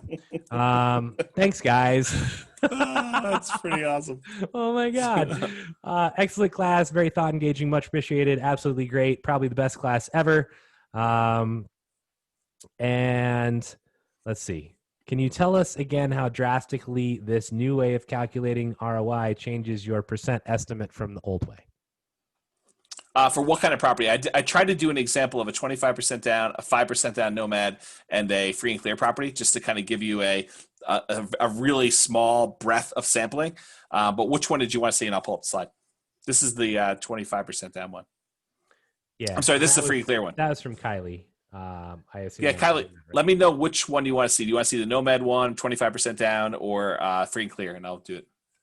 And then 25%. Okay. Yeah. And then Andrew, oh yeah, it does say that. Nice. What says what? 25% down. I hadn't gotten there yet. There's so many comments in the chat. I'm trying to get through them all. This 25% down was the first one, right? Yes. Here's the difference in 25% down between, you want to see the original. So the original one was 19.21. And with 6, it's 17.10. And with 12, it's 16.88. So a couple percent. Yeah. On that particular one. Mm-hmm. And this does change. I mean, the characteristics of your property have an impact on all this, right? You have different assumptions for cash flow, different, probably not tax benefits, because that's probably relatively standardized based on price. Debt pay down, probably not going to. Well, debt pay down can change if your interest rate changes, because there's only 1 year snapshot. So that can actually have an impact. And appreciation, depending on what you use for your assumption for appreciation, those can all vary. And so the amount it changes probably can vary too. I have to think more about this. I don't, like you've used something so many times that you have an intuition for how things are impacted. I don't have that with this yet. It's so new to me. So I can't just rattle off the top of my head exactly how it'll impact it. But. And then Andrew says a comment. My answer is consult your CPA. He says, for tax on the capital gains in the market, if your LLC buys the stock, does the gain merge with the real estate losses of depreciation? Probably only matters if your income is high. Like I said, consult your CPA. You're asking the wrong guy. I'm not a tax guy. Right. So, Carlos says, why do we discuss ROI but not ROE too?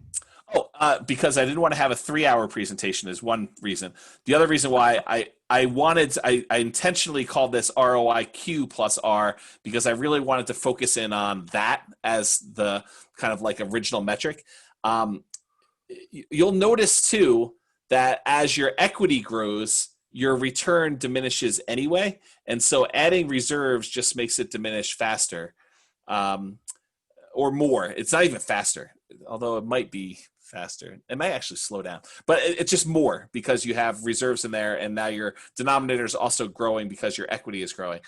So there'll probably be a whole class on ROEQ+R 6 and 12, but it's valid. It's just not really germane to buying a you're property. Almost to the point where you're spelling Royce's name, ROEQ. Like you're very, very close. That's pretty good. If Royce would contribute like a thing that you hadn't thought about it, you could call it the Royce Q and trademark it.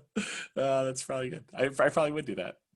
So Vojta says, if 50% stock market decline is less likely than 12 months without rent, then maybe you don't need 12 months of assets in stock market, right? So we went over this where we actually had a very recent 30% decline. And if you had to pull your money out at that point, that's pretty close to half. I mean, it's not exactly half, but what if 30% isn't the new big decline that you could see in a month?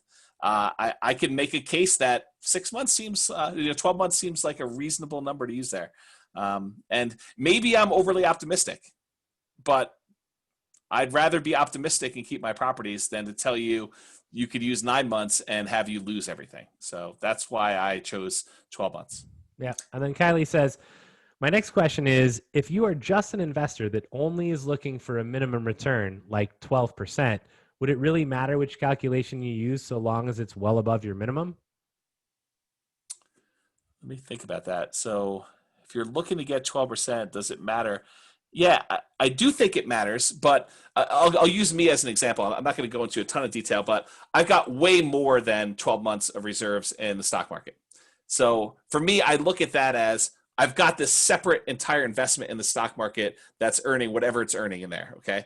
And I know that it's more than enough to handle my reserves, and I do have some money outside of it for liquidity reasons because I'm not going to be selling the stocks if I have a repair need or whatever it is. But I know that I have it there and available. And I don't necessarily look at the return from the stock market as like I take off this amount for the reserves. That's sort of its own thing. But when I think about the return I'm getting on the property, I do think you need to say, I couldn't have made this without having these reserves. And so I think you need to set aside some type of drag or drawdown on the return to show that you wouldn't have been able to make this investment, because you can't compare not putting reserves in to the amount you're getting in the stock market. They're not apples to apples, and this makes them much closer. So that's sort of how I think about it. A related comment, I think, from Kylie on that is a couple percent difference wouldn't really matter if you run your numbers the old way and it's at 17%. And I think what you just said is really pertinent. If you don't have the reserves, you can't make the investment. Yes, that's true. So I also, like, when I read the first comment, which is, if you're just an investor that is only looking for a minimum return like 12%, please don't do that. That was my initial thought. Like, please look for the best return that you can get with low as risk as you're comfortable with.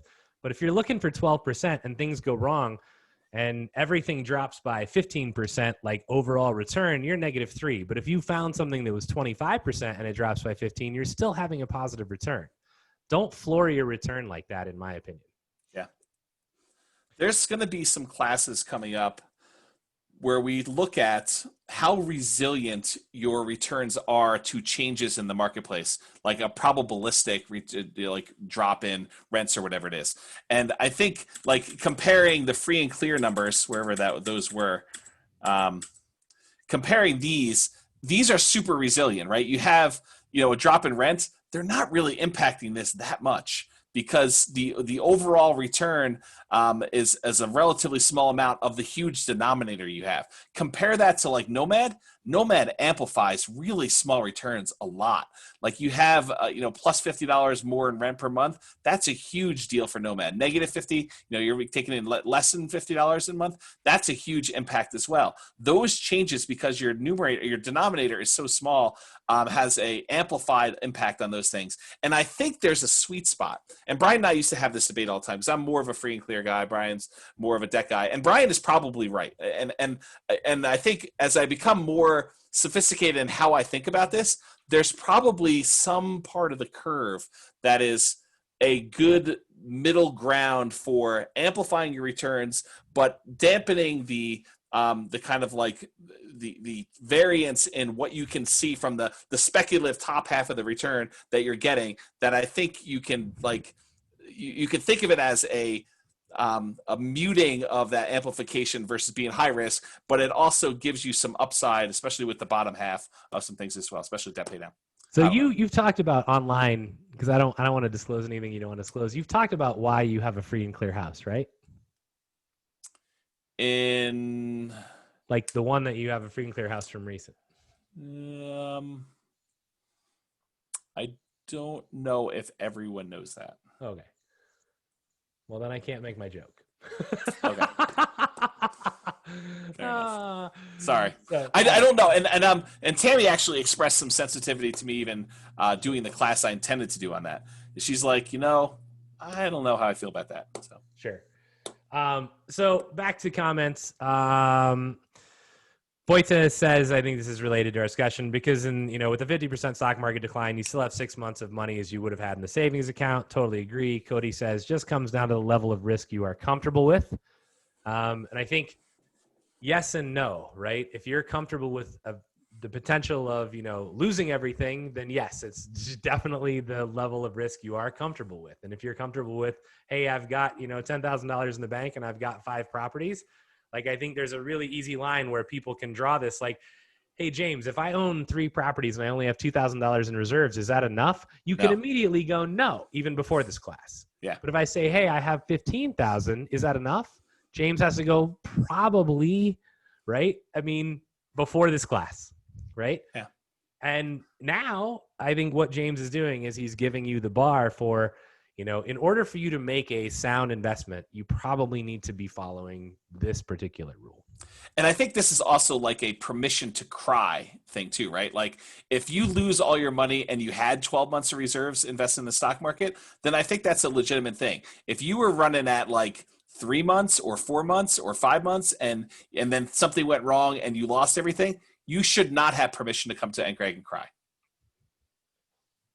Right? That's sort of a way to look at it. It's like, sure. Look, we set the rule. The rule is 6 months in savings or 12 months in the stock market. If you want to play with fire and do something more aggressive and you get your hand spanked, don't come to Craig to crying and expect to get sympathy.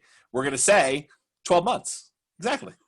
Who gets their hand spanked? I don't know. Like, that's sort of a thing I'm into, but maybe not you. I don't know. That's even worse. I misspoke, but that's funny. Oh, that's awesome. Yeah. I was just trying to get you to make it an explicit podcast. So we're out of questions. We're out of comments other than thank you. That was awesome. Fun class. Cool. Awesome, guys. Well, I appreciate it. Are we, since we kind of been answering questions this whole time, are we like done? And I think you have a new meeting. Yeah, I do have another obligation. So yeah, no. Okay. You awesome, can stop guys. the recording for 1 minute. I have one other thing to say off recording, but yeah. Okay. Thanks everybody for coming on. I'm going to stop the recording. Brian's going to say something inappropriate and then we'll end everything. So thanks everybody for coming. I'm going to stop recording.